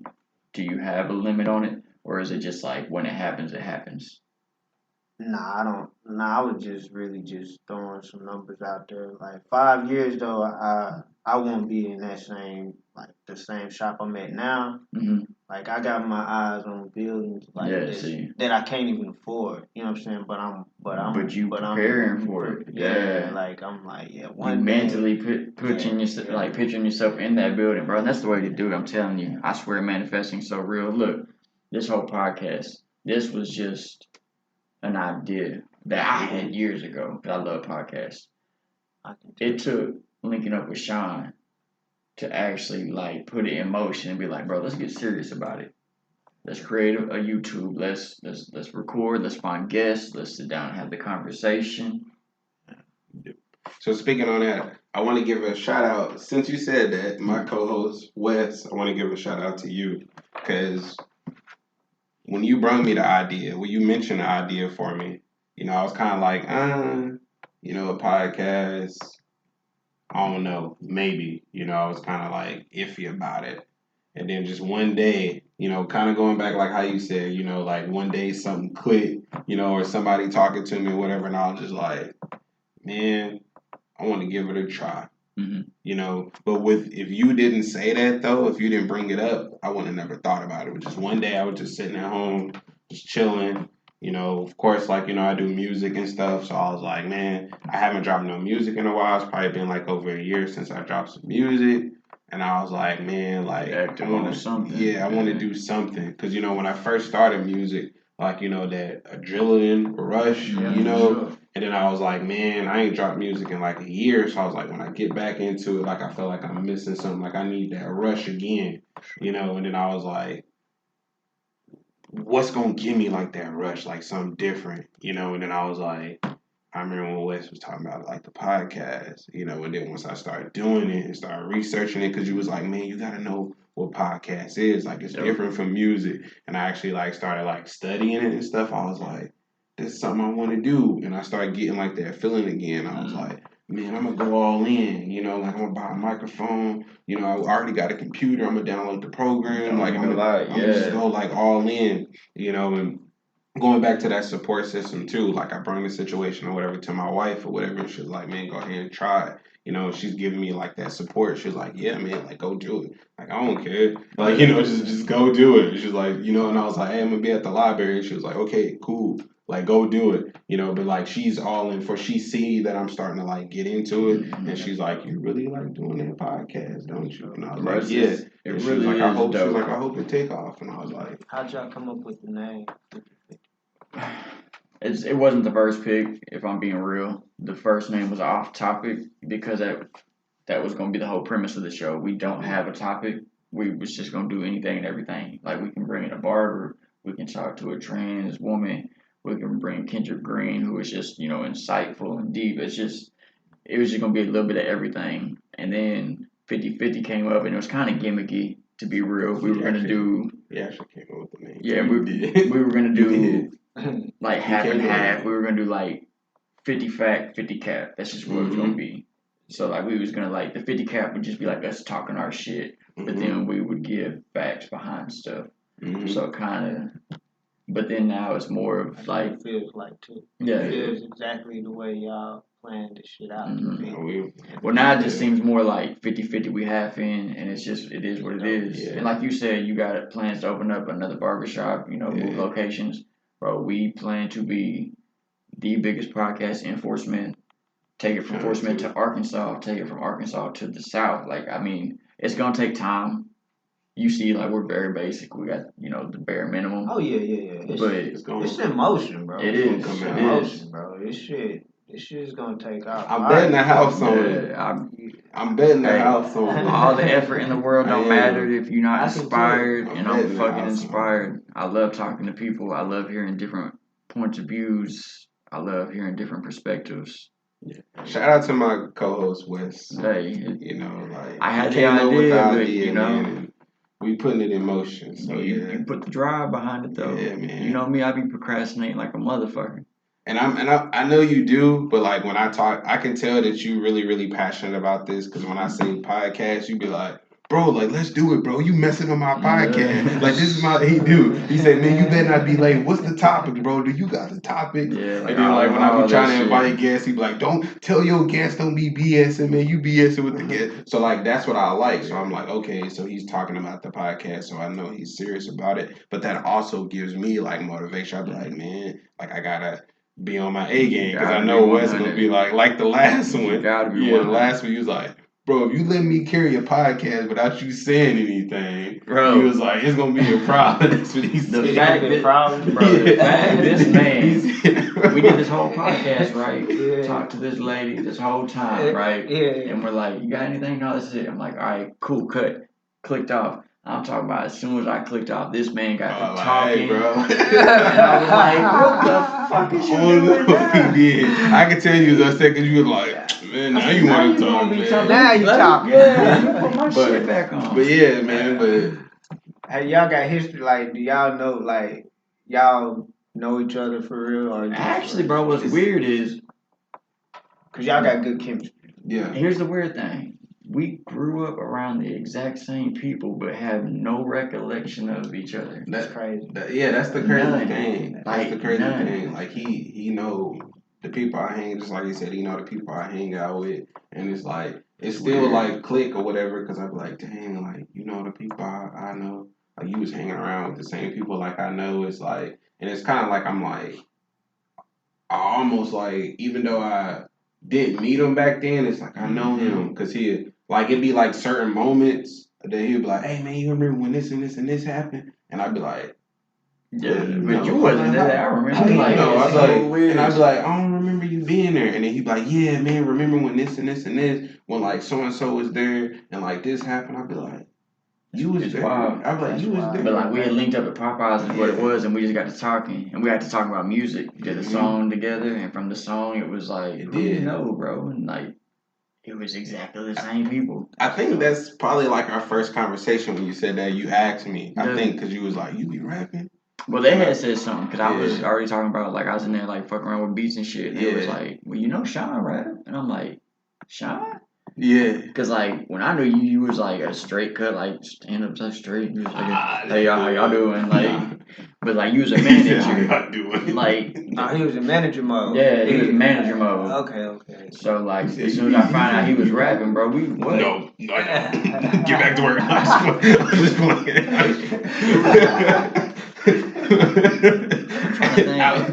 Ask me when we clock out. Ask me when we clock out.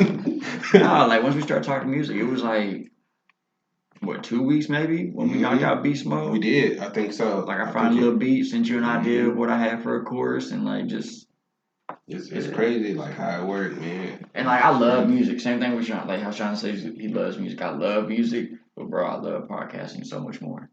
It's harder, like to sit and talk. Like we're just hit the 3 hour mark, but man, it gives me that feeling of I'm inspired.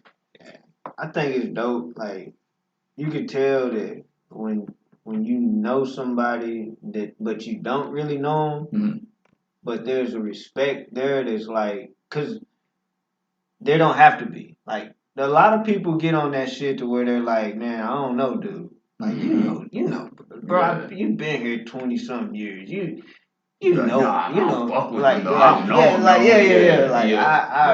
like that's crazy. But I think when you, like you said, like I know the people you've been around. It's just like I know you, but I can't remember the time. But like, and then that respect is just there. Like just keep it at that. Like we was ghosts in each other's life. Yeah, it's weird. It is weird because like I would ask him a question like he would.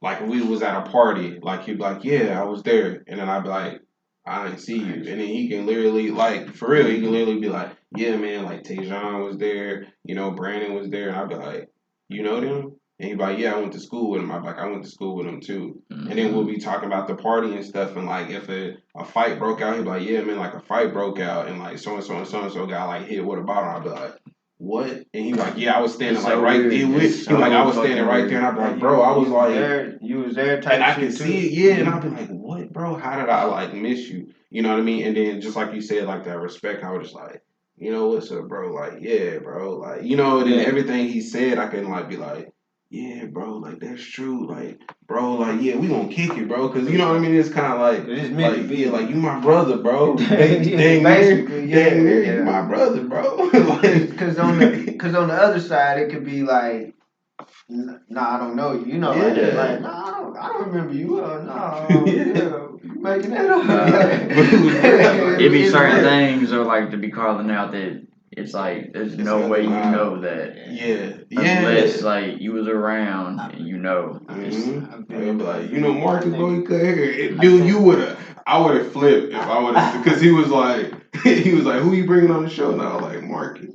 And then if you would have said, yeah, he cut hair, I know I'd have been like, what?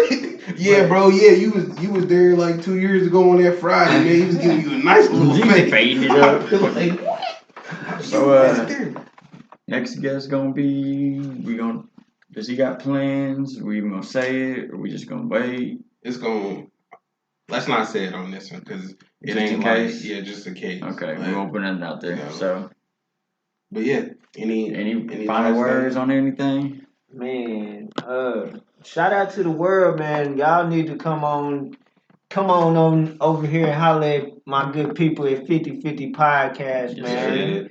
Wes and Shine, man. It's definitely an awesome experience, man. If you got anything to get off your chest, come check them out on this podcast. It's honor and a privilege to have me in here, man, for sure. Next Level Barbershop, man. I appreciate talking to you guys, man, and I don't really have Wes, you got anything else you want to say? No. All right, man. All right. We out. Peace out, y'all. That's it. 50/50 Podcast number 5. We out.